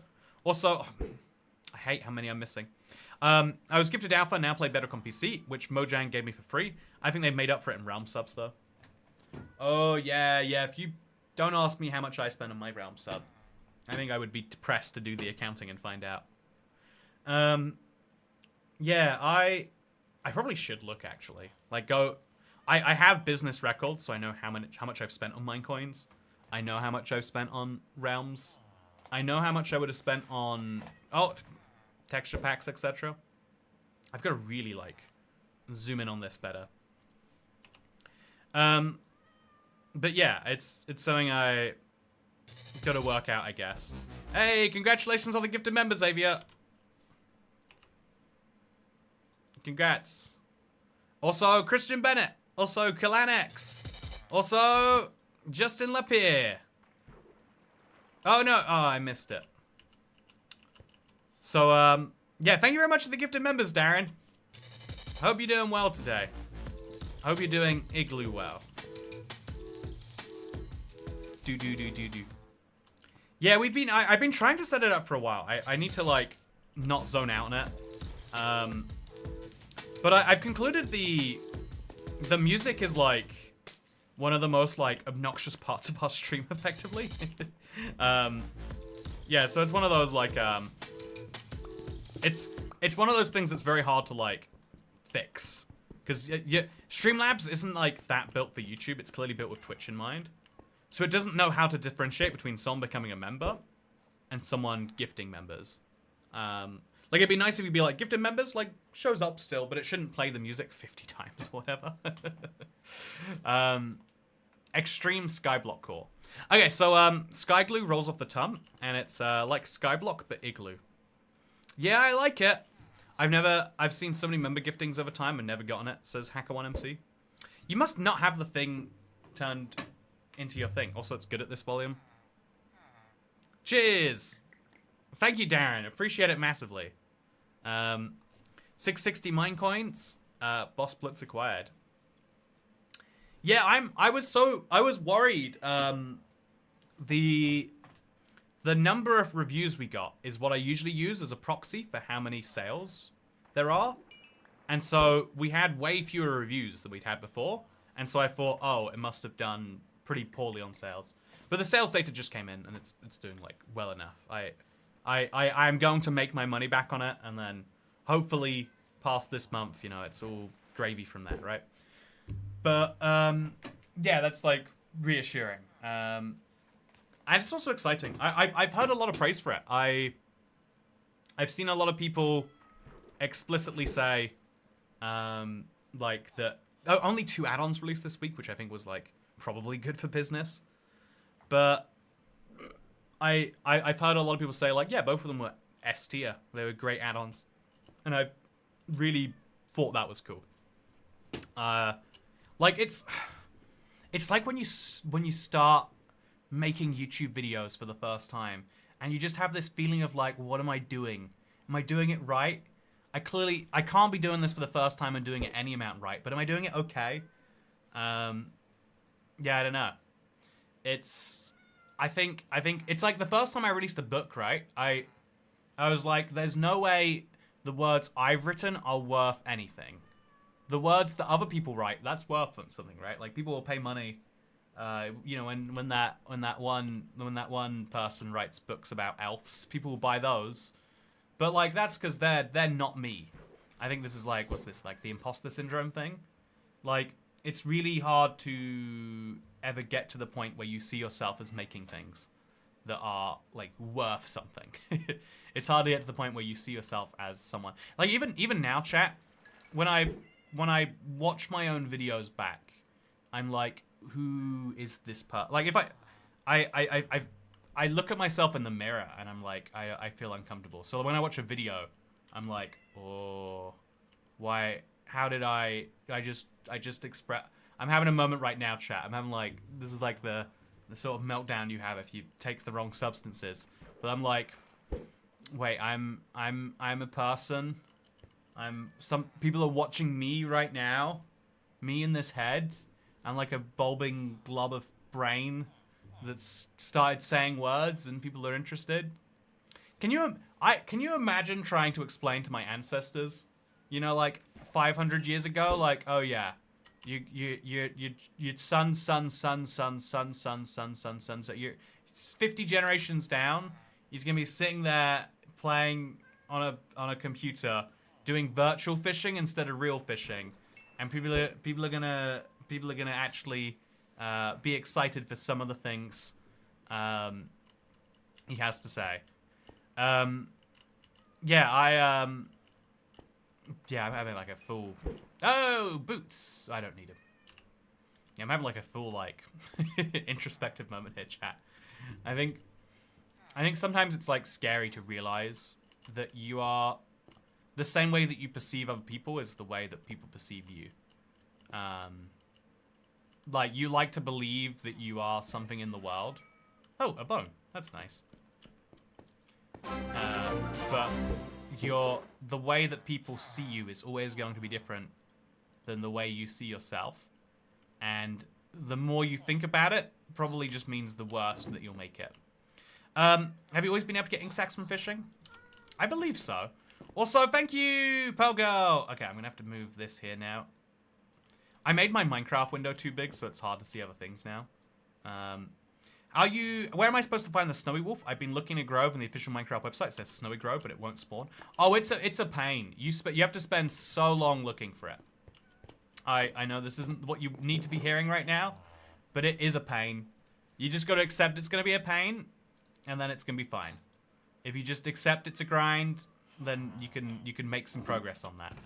So yeah, I'm going to take out one of these stone shovels.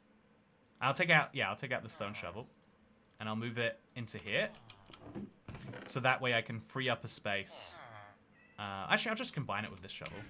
Like, let's combine our tools just to make inventory management better. That's my genius idea right now, chat. And then let's go and sell some sticks, because I've got too many spaces just sitting around.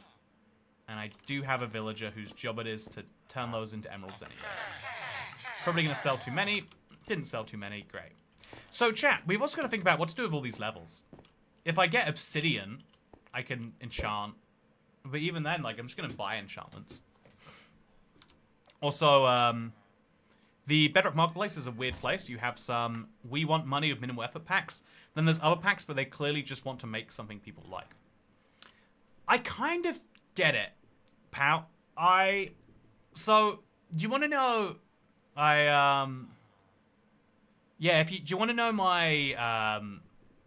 do you want to know why I get it? Because I kind of see that on YouTube. So, like, okay, I looked into all the feedback people have left about boss blitz. Very excited about it. So I've been looking into it like, what have we done right? What have we done wrong? Right? Like it's a really crucial thing when you make something. And so the biggest critiques I've gotten, I think the most useful, like, could do something about it, is some bosses are easy to trap. Okay, work on that. But the larger body of feedback has been saying these bosses don't look epic enough. I specifically. I'm Desert Welsh. Hey, I'm Desert Welsh too, Lisa Powers. Thank you very much. You have powers to make me a happier, more lobster-filled person, Lisa. Also, cobblestone is not renewable, Ember 77. It's gonna take me a long time to get some cobblestone. But also, yeah, I'm gonna have to do a lot of tree chopping to go out on my next expedition.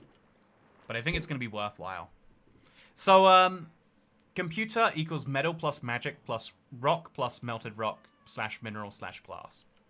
Corbin Lambert, have you been playing too much, what's the name of the game? Not Psycraft.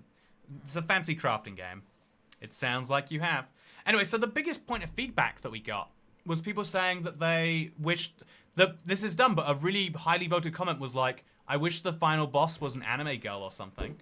And it sounds like a joke, but a lot of people genuinely, like, the dumb stuff that looks like it's made for filler is because you don't understand the audience. The audience is like this ununderstandable blob. And so rather than trying to make things that you know to be cool, you make something that tries to appease this entirely conceptually confusing blob. And so, you know, like, I don't know, if I was trying to make YouTube videos for the median YouTube viewer, I think it would be something like, you know, pretend to do some ridiculous challenge, do it in like 12 minutes. Say it's, you know, like, I know, like, the perfect Minecraft Let's Play is where you do 15 hours of work in your first episode, 50 hours for your second episode, and 100 hours for your third, and where you spend more time on making fancy replay shots than you do on, like, you know, like, telling a story or whatever else. But that's not what people want, it's just what is most successful. And what is successful obviously relates to what people want. And so it's like, I don't know, there's this, like, loss of soul that happens when you have to chase that. And it's the challenge isn't trying to keep your soul while also trying to make things people want. How do I take the actual, like, the actual thing underlying you should make, you know, more epic anime girl bosses is I don't like that these bosses look like they could fit into regular Minecraft. But my vision was these should feel like vanilla style bosses. So you have to try and merge your vision of vanilla style bosses with their vision of not. And sometimes you just have to come up with, that can't be for you. I had this recently on the second channel, chat. I made a video talking about, I'm not going to dive into it here, but I made a video, like, talking about, like, oh yeah, here are these people who are doing well there. Why are they doing well here? Here's the political spectrum, like, in that country, and here's the potential coalitions, and therefore it's, you know, like, it creates why is it that they're doing that? And here's their perspective. People are like, if you engage with someone else's perspective, then you are essentially, you know, engaging with them. And so, like, the only way I can take that feedback on board is if I fundamentally stop doing what it is that I think is important, which is to share, like, to help people, even if you disagree with everything, like, every point of view in the world, understanding what that point of view is so crucial. Even if you think that, I don't know, like, I am not an extreme, I am not someone who believes that the means of production should be seized by the state, but I'm still much better off having read Das Kapital, you know?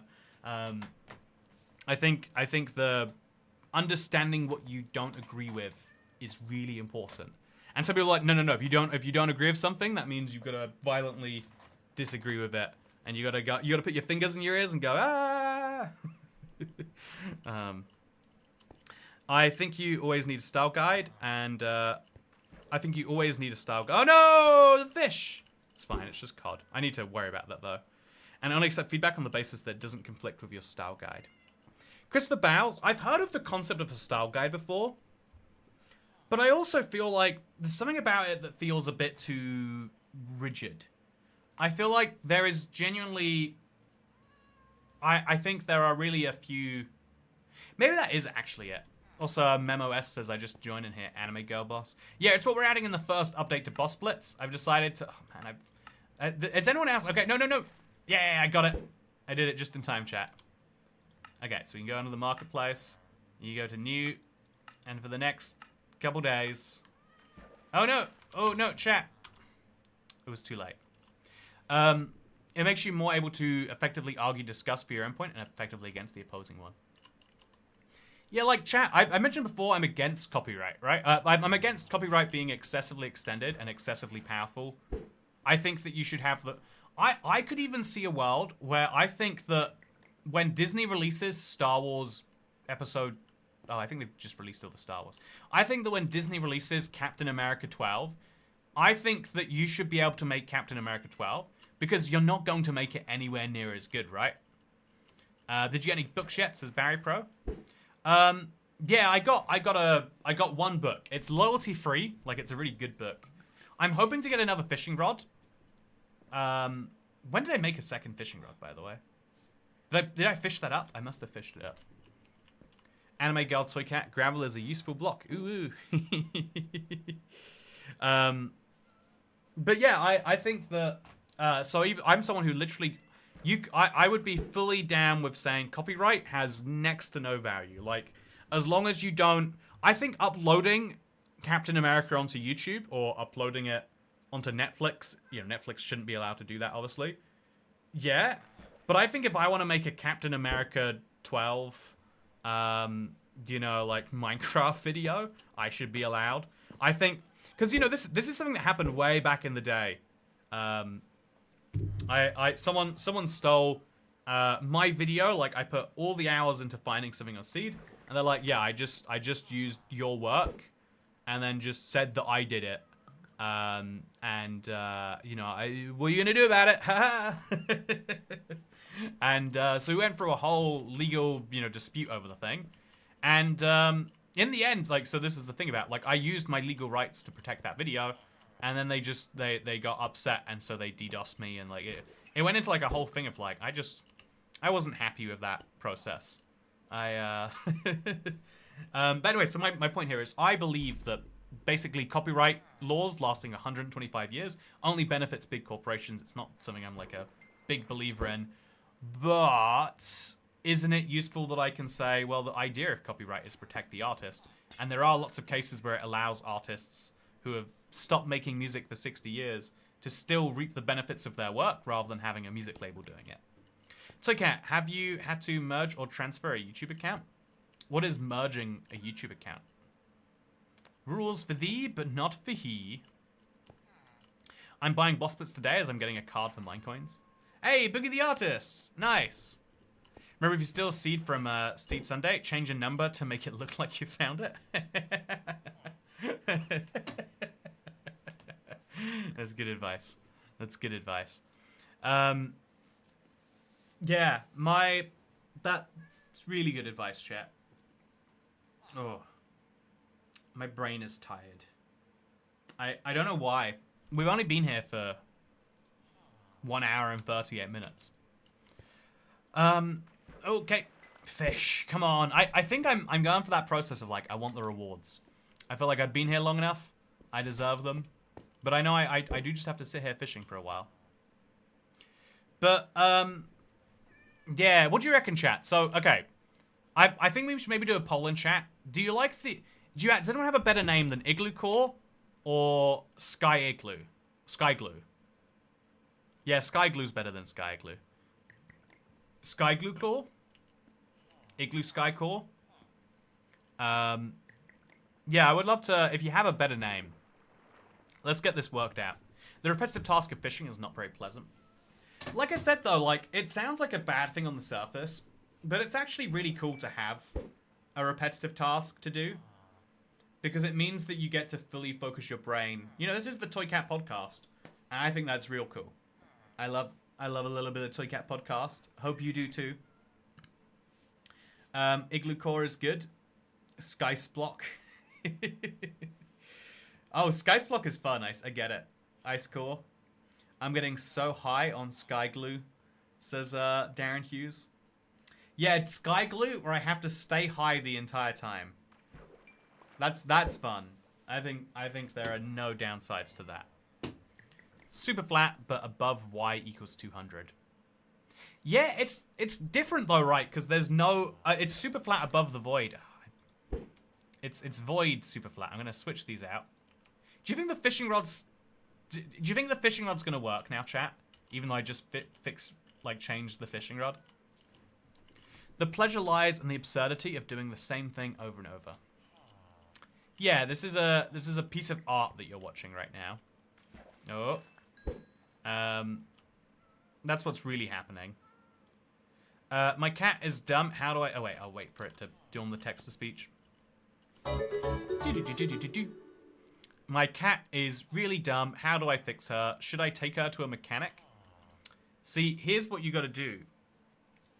You got to take her to the right mechanic. Don't take her to the wrong mechanic. High core is fun. High core. We should forget everything and call it Sky Glue Core Igloo. Yeah, Sky Glue Core Igloo. That's really catchy. I don't think I've ever heard such a catchy name. Flat Skylands. Highlands? Oh, Highlands, chat. Okay, so Sky Glue is winning by a landslide. What about the Highlands? Because it's like super flat, you know, super flat land, but it's high. High on glue. Darren Hughes, you're on a demonetize Toycat speedrun. Yeah, I've had a Y200. Great joke, Diluted Dante.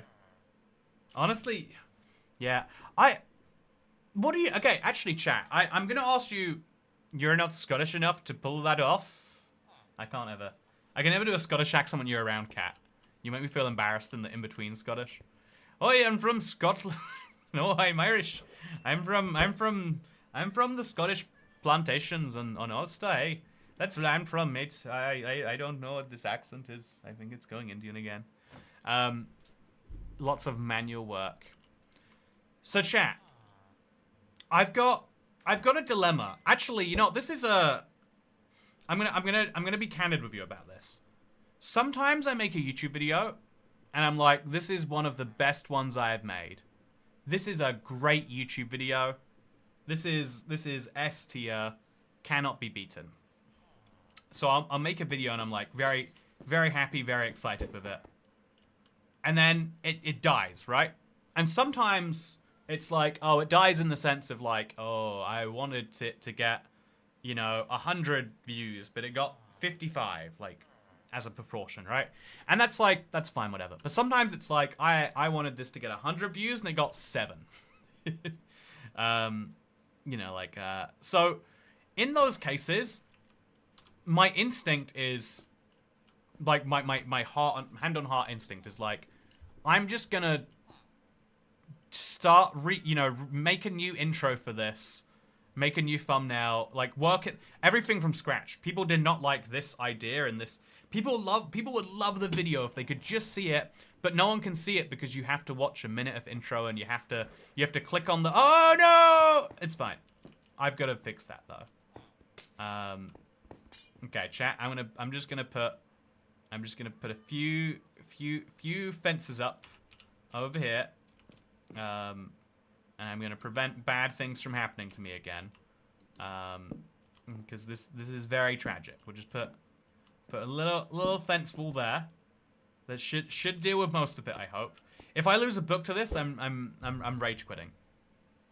So yeah, so here's the question though, right? Like, I uploaded a 50 days Igloo recap, and I thought it was like so cool to show all the journeys. But I think I didn't pace it right. If I'm being honest, like if I'm like being my biggest critic, I think it has all the moments, but I'm at high energy the whole time. What you're meant to do is something like this, but I'm like this. Oh no, I've got to stop using my hands, or at least get my controller going so I can just press left trigger easier.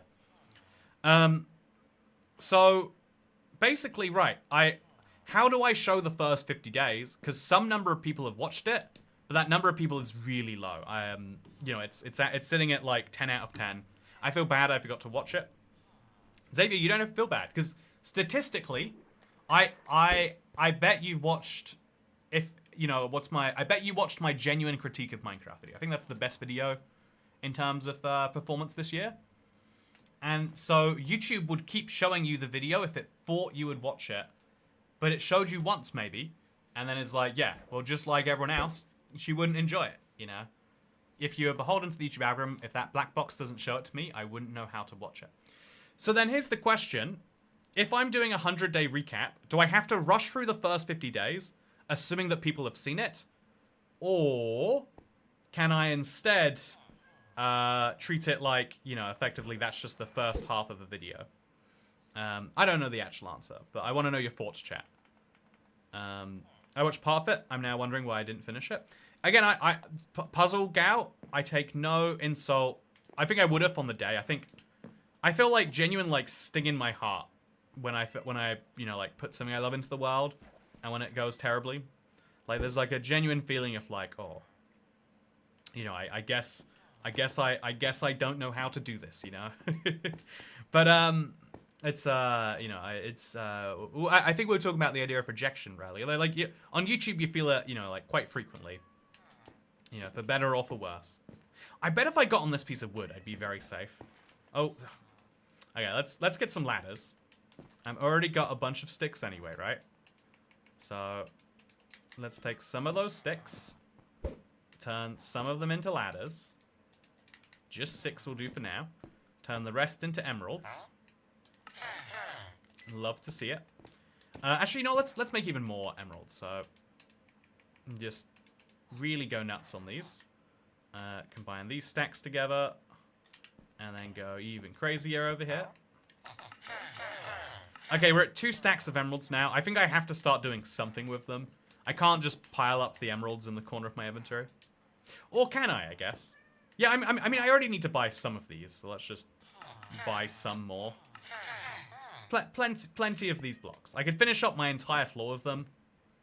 I think I might just do that. I think I might just have this whole section be these blocks. Like, if they're already going to be here, right? But then what do I do with the rest of my emeralds? Do I start making the commitment to buying iron boots, chat? Let's do it. Let's do it. Oh, yeah, this is my treat. This is my... I've spent long enough today. Oh, so many emeralds. But now I've gotten down to eventually being able to buy leggings that are slightly better than the leggings I have right now. Oh, that is exciting, chat. So now I have to move all of these into the chests. Oh, there's no good chest for them. Do I need this many pairs of iron boots? Should I smelt them, actually? I should smelt them, yeah. All the iron boots I don't need, I will smelt. So, in they go. Out these come. I don't know where this is going to go for now, so just in there. And then we're going to have to make another hopper, or we could steal a hopper. But yeah, we'll just slowly but sure. Oh, we could use this, actually. We've literally got a blast furnace right here. And then they'll smelt faster. Chat, is this a good idea? I don't know the answer. But I do know it's a handy way to get rid of my problems. So I think that's the last pair from the ground now. Perfect. And we can throw more in there if we want to, or we can not. Now we'll throw this away. 15 cod. I've fished almost 100 times. Maybe over 100 now. Crazy how that goes.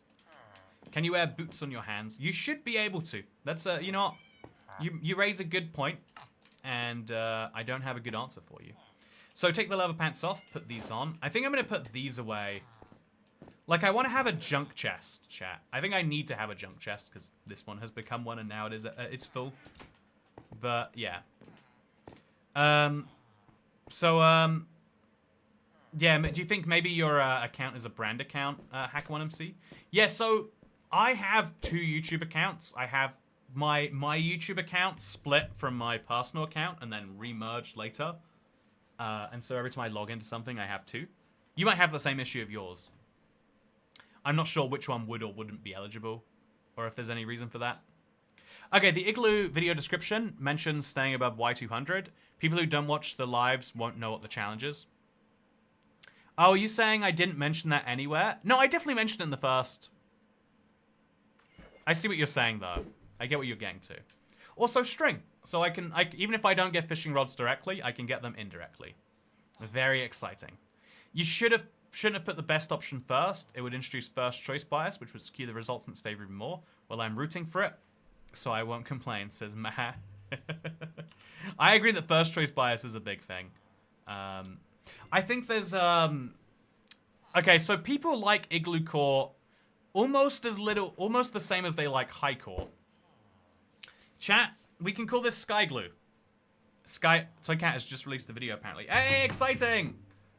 Oh, hey, I got it. Oh, I put it so late. Okay, I'm gonna check if the video is in fact available. Brand new video just dropped. Okay, this is good.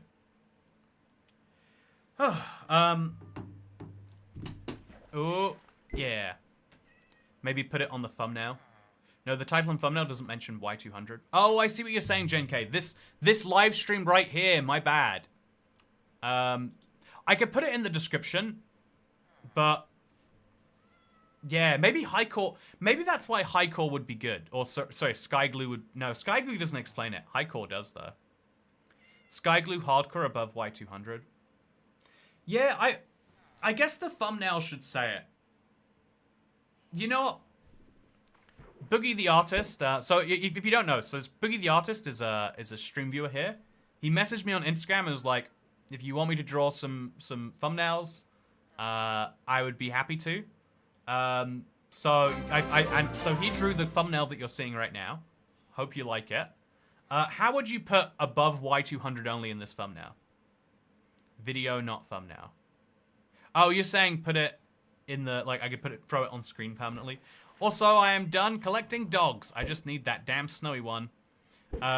Most ideas you have are, you're good. I have to rewatch the Genocide run. So much wifey tax. Love you, babe. Oh, the Genocide run's a video I'm very happy with. I think it's another example, though, of, like, I don't think I did good enough job based on the response to it. Yes, sir. HighCore is good. I like HighCore. I feel like HighCore does indicate it. Remember when you talk about the UI? New UI isn't customizable by resource packs like the old one was. It's essentially if they did an end update that also prevented mods from editing the end. Yeah, Minecraft, I think it's weird because Minecraft Bedrock is basically designed from the ground up to be modifiable in really particular ways, but then in those particular ways it is very easily modifiable. So it's really strange whenever they go down the route of hard coding things. I think the Java edition does it too, to be fair. Like I guess the truth is it's really easy to hard code and it's really hard to easy code. Yeah, jokes aside, I think there's a yeah, I don't know. Also, yeah, I totally understand, Xavier, about having a hard time getting points across. I think when you're tired, your brain, like, I feel like it's so easy to get frustrated when you're tired, because you're like, look, here's my brain thought, why isn't it turning into the right words? But I think you should take it as a moment to appreciate how nuts it is that you can communicate with words and get the right words most of the time. Like, I was having a conversation with this with Dashi recently from Toy Maps, and like the crazy thing is that most communication. Also, are you still doing RAM review? You mentioned in a community post a few days ago the idea of it. Yeah, Dumpy OC. I have just finished this month's RAM review. I mixed it in with a collaboration with a YouTuber. So you know, if Dash is in chat, she can be very excited by that. But yeah, did you see the new Deer Mob? Did you see the new Deer Mob leaks? No. Deer Mob leaks? Oh dear. I'm gonna Google deer mob. I'm not gonna find it if I Google it. I'm sure, but I'm gonna Google deer mob leaks anyway. Deer mob leaks.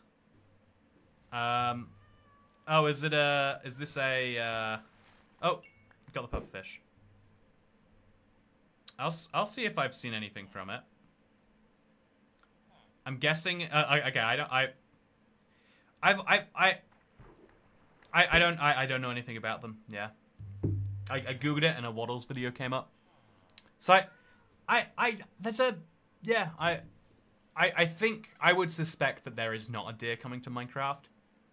I also getting a video for deer peeing.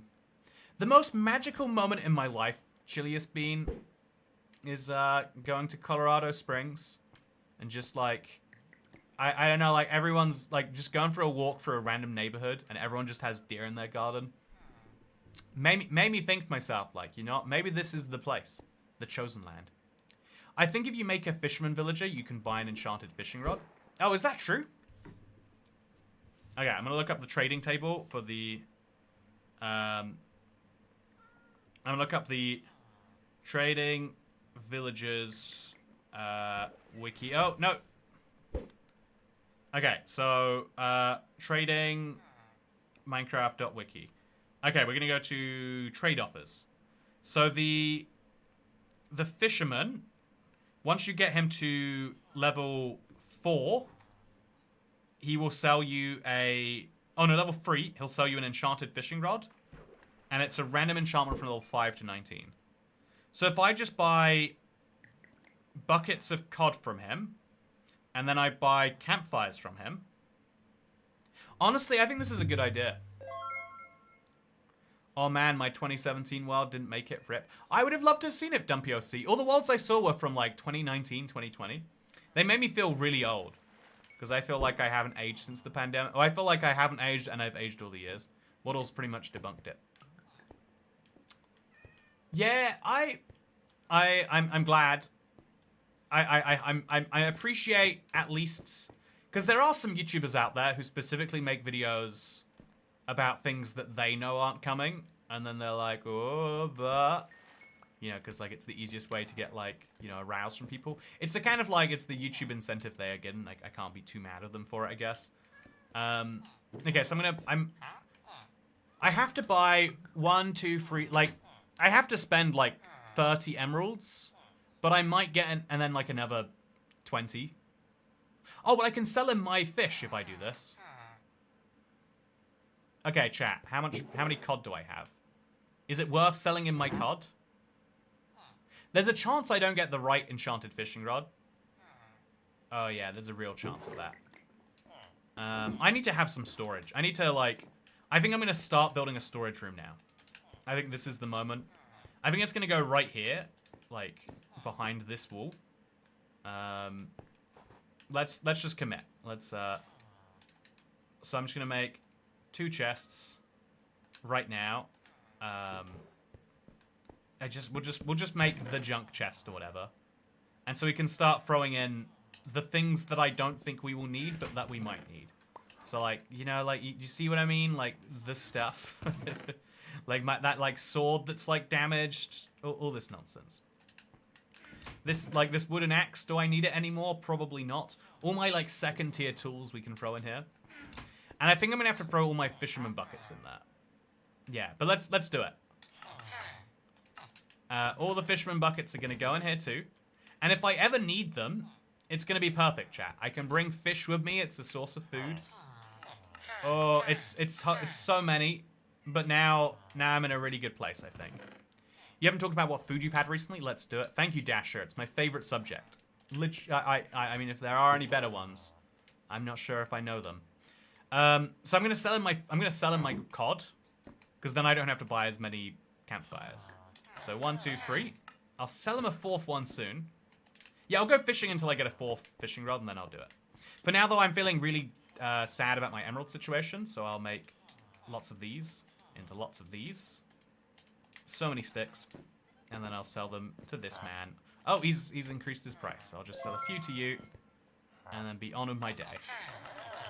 Okay, so Always next round review. Thank you, Dumpy OC. I appreciate the attitude. You know, like, giving people bad news makes you stressed when some % of people react to bad news by going, why do you hate me? Why do you want me to feel terrible? I appreciate the positivity and the appreciation that, yeah, I would love to see it next round review. And your positive out, you know, actually, your attitude makes me definitely want to see it. What's the realm called, Dumpy? Name it something fun, like fishing stream. And I'll know you were here right now. Oh, hey, 15th. Okay, so it's the most likely drop, but it's still very nice to get it. I'm just gonna sell him this fish right now. Then I'll buy 1, 2, 3, 4. And what's the fishing rod? Unbreaking and lure. So it is still worth using, but I did just spend over 64 emeralds so I could get lure 1. But you do what you do, chat. You do what you do. And this is what I did. So now I have 2 fishing rods that have no value to me. I could combine them together, I guess. And then make 1 fishing rod that has some value to me. But yeah, back to fishing we go. I wonder if Toycat would have played Java again to review a realm. I did, in fact, go on. Maybe I should do a Java-only one at some point. But yeah, that was a very, very expensive one. Toycat, getting buckets of fish and putting them in a deep pool of water will help get more bites. That can't be true. I don't know that it is. It might be. It should be true, Cat. I'll put it this way. I would love it if that were true, but I don't think that it is. Like, you know, there are lots of facts that fit that way, though. My hardcore world is a bastion 150 blocks from my never spawn, but I'm too scared to attempt it. Oh, Johnny Blaze. Oh, man. Wouldn't it be such a fun video? Joining viewers' hardcore worlds. I think this is a great idea. I would love to be the person who joins your world and does your hard thing for you. I would love to go and take down your bastion with you. I feel really bad if you died, actually. Maybe I'd go do it for you. Want to see Toycat use my World Eater? I want to see Toycat use my World Eater just to see it explode. I have no idea what a World Eater is. Please do it. It broke my heart when I had to butcher my beloved world by converting it to Bedrock. I think it looked really good, Dasher. I thought your Bedrock world was wonderful. I think a lot of people probably did too, actually. I haven't seen the comments in that video in a while. Maybe they're all saying, yeah, great video is great besides Dasher's world. But I would imagine they're not saying that. Let's go find out. Okay, so what was it called? Reviewing my employees' realms. Employee. Okay, so judging my employees' Minecraft realms. It actually did really well. 67,000 views. Average view duration of 15 minutes. And, oh, So, Kat, can you do an update to these worlds with the stories for the team? Also, what to know about the doors. Okay. I only seen Dasher so far, but I already know they have the best world. It says Tool Buck. So yeah, people love your world. And Jane K even says it. That was a fun video, says Puzzle Gal. I'm glad you enjoyed it. Yeah, I thought it was a fun idea. I think I've had a lot of fun ideas recently, and I'm like, I always feel like I'm talking negatively about, like, YouTube. So this is like, you know, my vent space. I clearly love it. That's why I'm here. But I kind of realized that, like, the game of YouTube is like, you have to put a lot of work into something that might end up literally having paid you $- per hour, right? And so, but every time I have a video where I'm like, I love this, this is incredible, this took me, you know, like 12 hours, but it's so worth it. And then the response is nothing. Every time I'm next working on something that takes a lot of time, I'm like, why am I doing this? This will make no difference. Because if I could have had those 12 hours back and then not had the, you know, $12 the video will make, it'd be like, I'd have totally paid myself $1, or, you know, in the case of paying, if it makes $12, I'd have literally made negative, you know, like 100 something. But like, it'd be so good if I could get paid $- $100 and get 12 hours of my life back. I would probably use it to make a video, but it would be nice to... You get the idea? Like, also, yeah, I have a $1,100 a day hardcore world. Just collected 3 wither skulls. I need to be the wither. Does Under the Portal in the End still work in Bedrock, or did that get nerfed? I'm pretty sure it got nerfed. But there's always ways to choose the wither. And there's a trillion ways to do it. You know what, chat? I've had a very good day of fishing, but I've been fishing for 2 hours, and I have gotten 1 book. Oh, I should buy 2 of these and combine them together. Wait, chat. Wait. I can't believe I didn't think of this till just now. I'll buy a second fishing... Oh, it's 22 emeralds. Jesus. Oh, I shouldn't do that so lightly, huh? Oh, no, I should buy it and combine it with this. Oh, yeah. Yeah, that's the move, chat. I have an anvil lying around somewhere. Which way is cheaper? Is this cheaper or is this cheaper? I don't know why this is cheaper, but I'll accept it. Yeah, and then I kind of should be combining 2 of these together first. Then I could get lure free. But I think this is the best compromise that doesn't cost 22 emeralds. Chat, look at this. Awesome. Very exciting. Oh, very, very exciting. So what do I do with 4 campfires, by the way? Like, clearly something. Also, I have to sleep now. I'm going to get phantomed if I don't. I just got an ad from Minecraft piracy website. Very, very fun. You know, piracy's free. How can you compete with that? Also, eat another rabbit stew.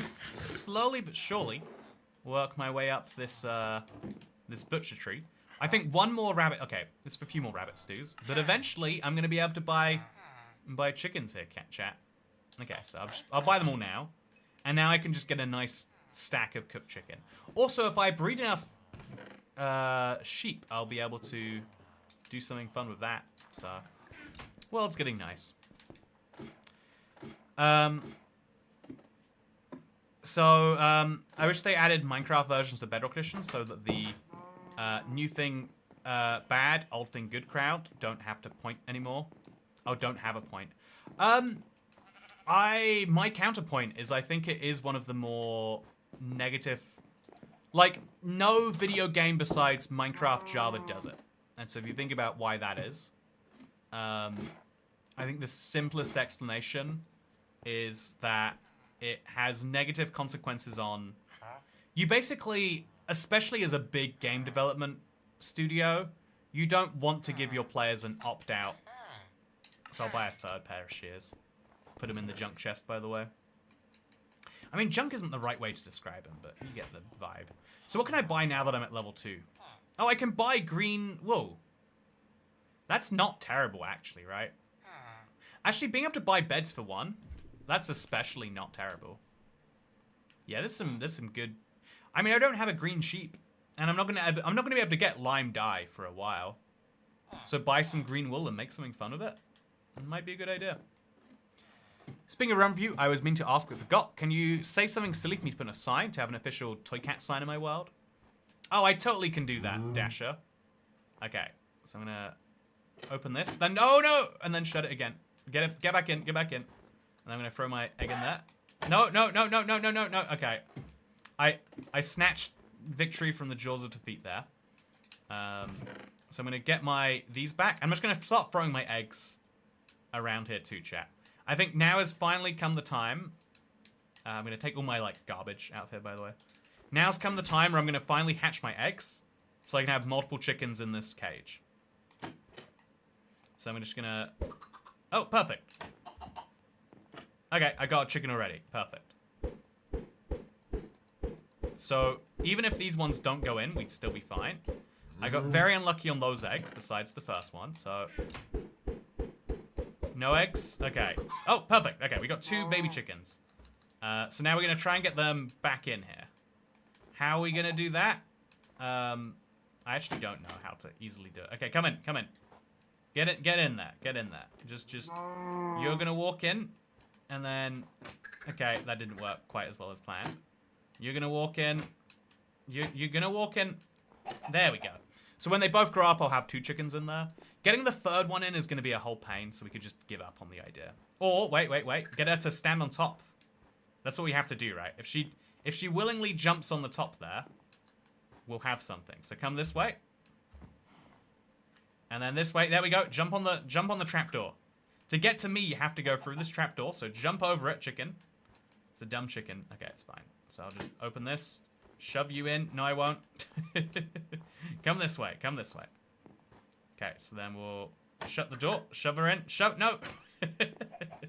This is getting chickens in cages is hard. I have a appreciation for chicken farmers now that I did not have before this video. Okay, so then third chicken in. Third chicken in. You know, I give up. That baby chicken can stay outside the cage. I now have 2 chickens, which means I have double as much capacity for eggs. Wonderful. Okay, that was too long to spend on a silly task. But maybe Minecraft silly tasks are worthwhile. I'm now going to put down something which because I've made it to 90 days, chat. 91 days. That's halfway to 99. And so, now that we've made it this far, I'm going to make a little bold decision here. And I'm going to build a few fences. And I'm going to put those fences around the edges here. I don't think mobs can spawn on fences. But I think just having a fence over here. I think just having this is going to make a huge difference to my survivability. Because if I do get knocked by a skeleton from over there, it's not going to mean my death anymore. I think we could place slabs here, or we could place fences. But in either case, I think... Well, that's not very useful. But I think if we just place a few fences, it'll make a big difference in the long run. Okay, so there's a baby chicken here. I'm gonna wait till that chicken doesn't want out. He's clearly rubbing against the wall. So now that he's given up, I'm gonna push you in. No. I give up again. Okay. It's not happening, chat. It's not happening. I have conceded it is not happening.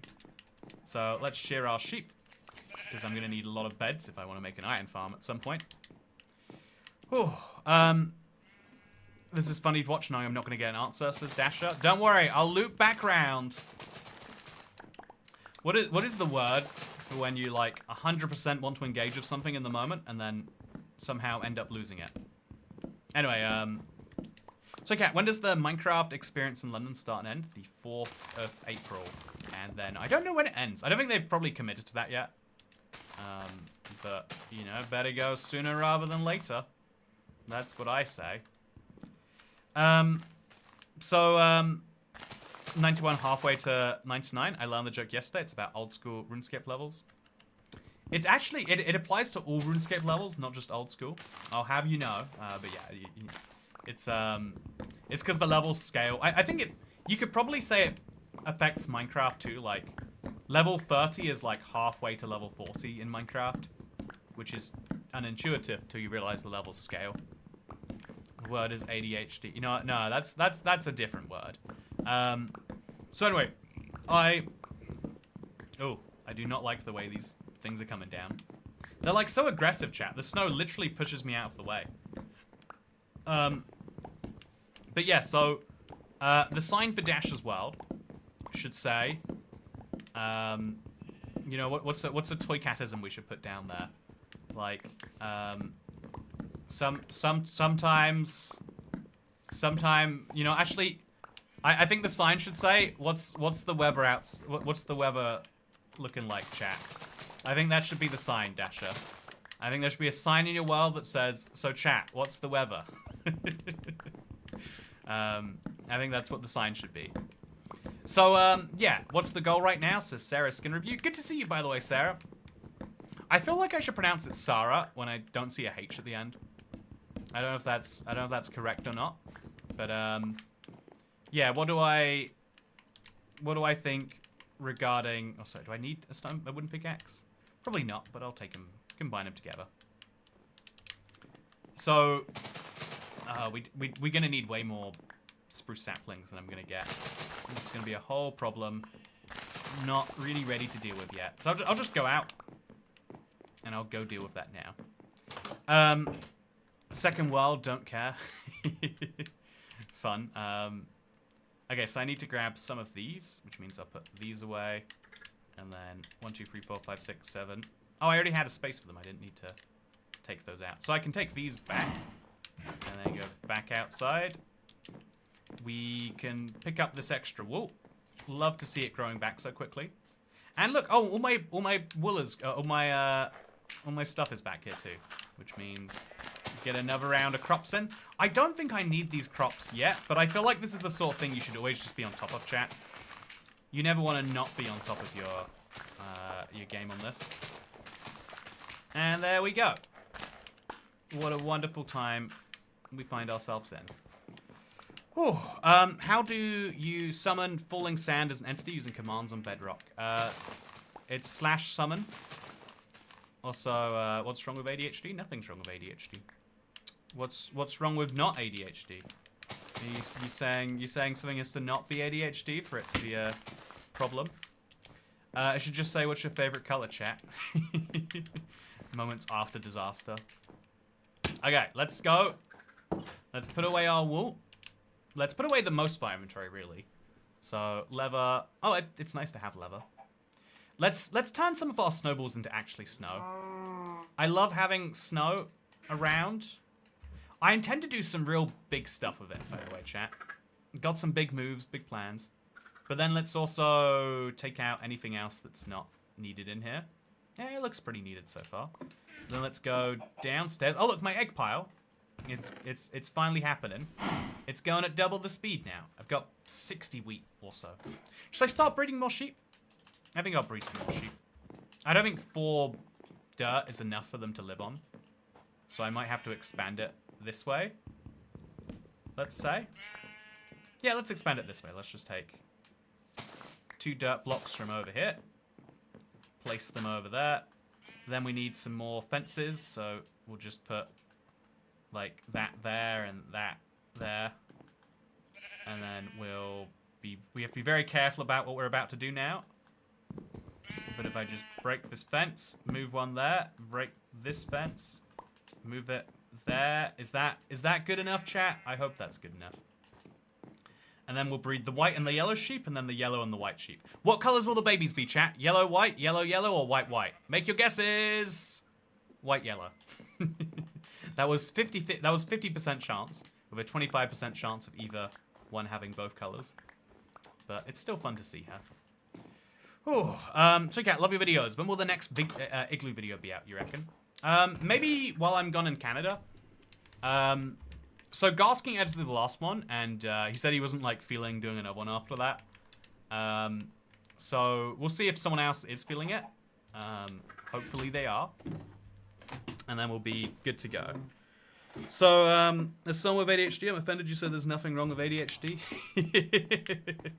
You know, I would like to apologize to my comments. I did not realize the hurt that I have pained the ADHD community with. And I apologize for the continuous lapse in judgment. And I look forward to grow past this. I will be donating money to a charity, maybe, if you ask nicely. Okay, so give a bunch of those to this guy. And I'm slowly building back my emerald stash. But chat, this is now the... Okay, I'm going to do a tiny bit of fishing. I can't do much fishing. It's not going to be a big fishing day. But it can be a small fishing day, chat. So this is now a lure 2 rod. Should I have gone for lure 3?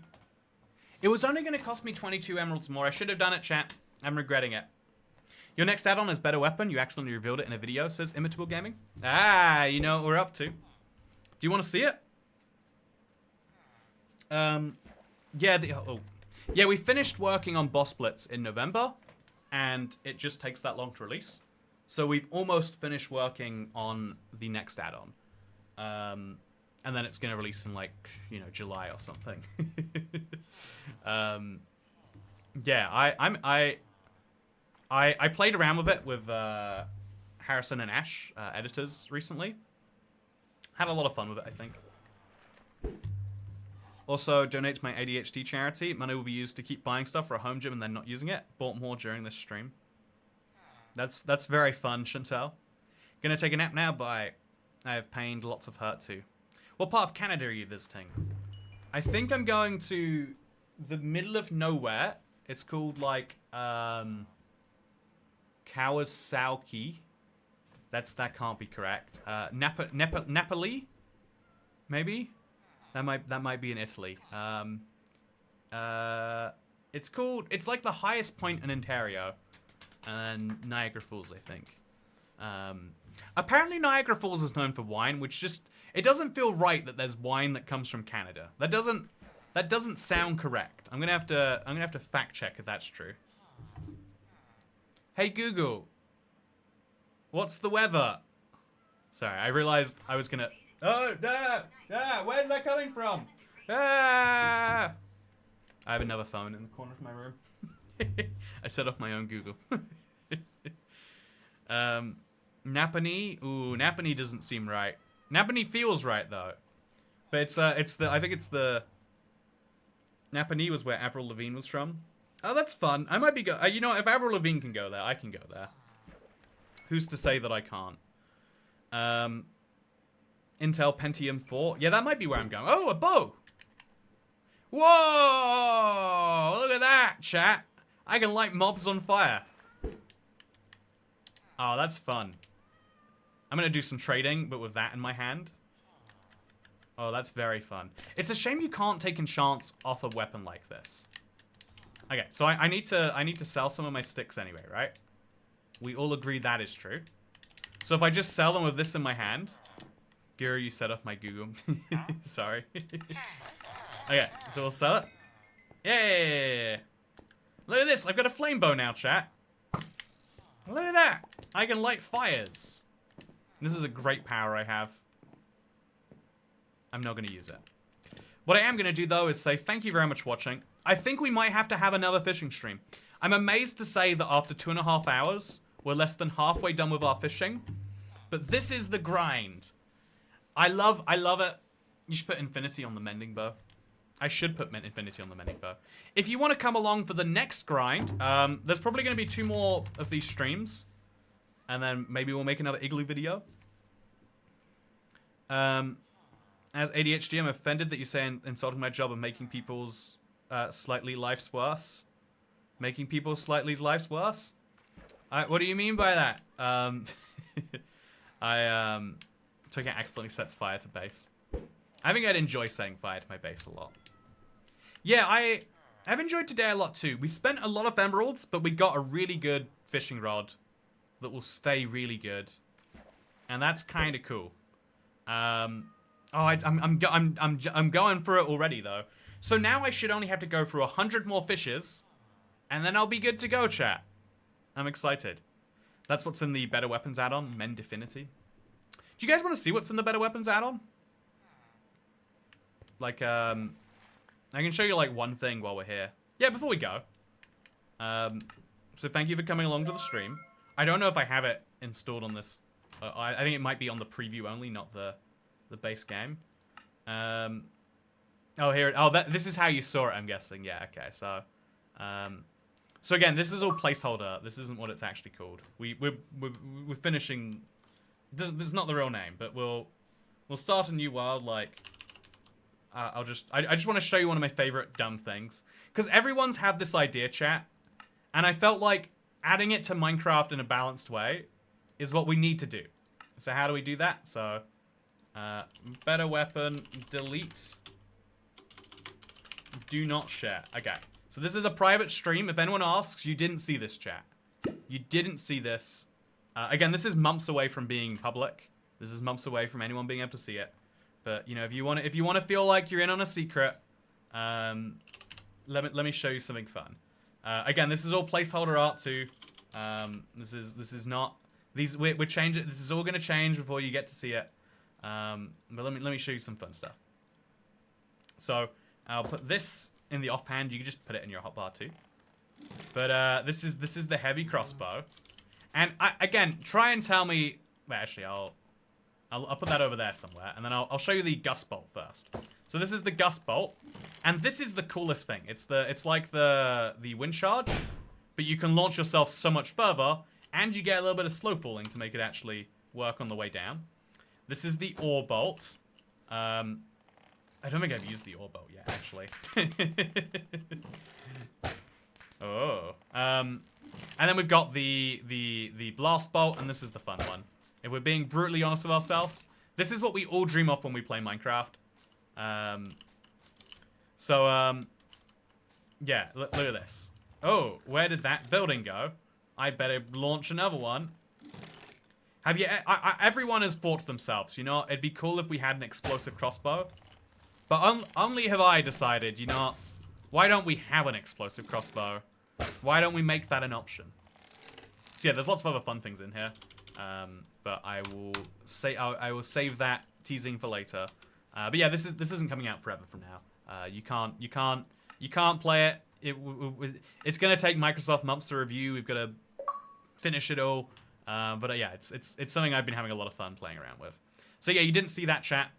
But since you've made it this far in a stream, I would like to remind you this stream was sponsored by IBX Toy Maps. That's me. I really appreciate all the people who have bought Boss Blitz. But you can also get it for free if you find the right places, apparently.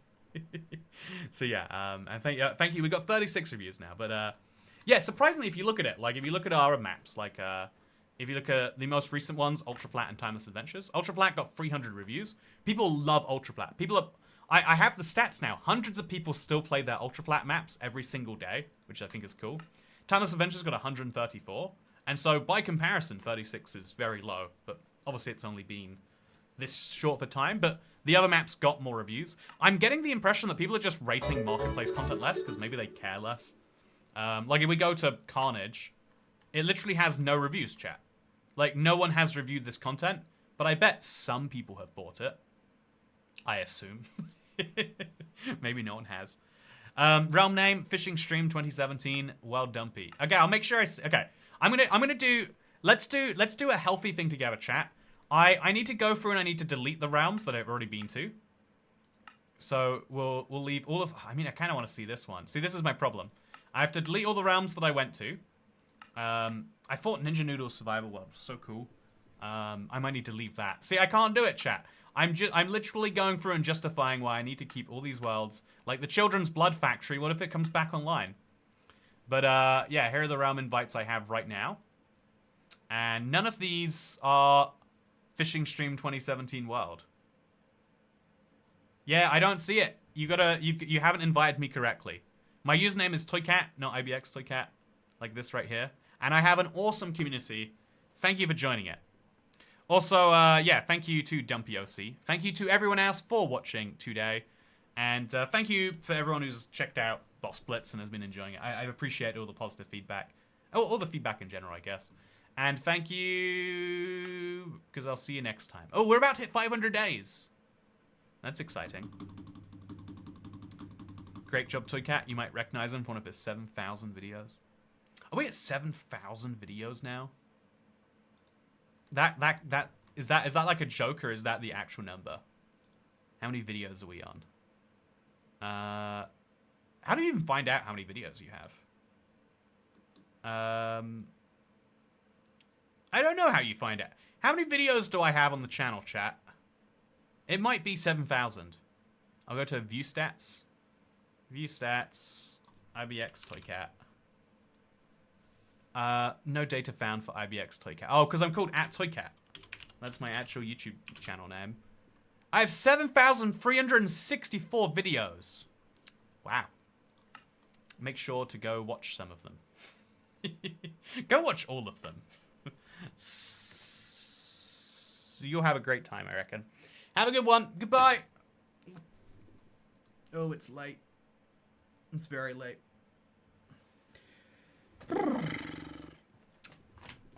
You know, it's like the, you know, like you're just gonna leave people like that. It doesn't feel proper, you know. What feels proper is sitting here and saying, "No, you hang up first," a billion times. You know, a lot of politeness basically is the I've learned this. It's like a specifically like white Anglo-Saxon thing, like of origin. But like, you know how like in some cultures it's really impolite to ever consider going out to eat when you should eat in someone's house. So in some cultures it's rude to like, you know, consider leaving shoes in the house, or some people are really strict about don't put outside clothes on the inside bed, for example. I learned that's like the one consistent thing is like you've always gotta Or even if you really want something, you've got to really imply that you don't. You've got to let someone say, no, you should have it. And then you'd be like, nah, I insist that you don't. And they're going to be like, I insist that you do. And so I insist that you don't stop. I insist that you stop watching this stream. And if you don't, I'll redirect you to the next one. Thank you. I'll see you tomorrow. Maybe. I'll see you tomorrow for something. Go watch my video. It's out now. I feel like I promote myself too much. Is that good or is that bad? Like, is it good that I think that, you know, like I make things that are worth seeing? Or worth looking at? Or is that like full of myself, you know?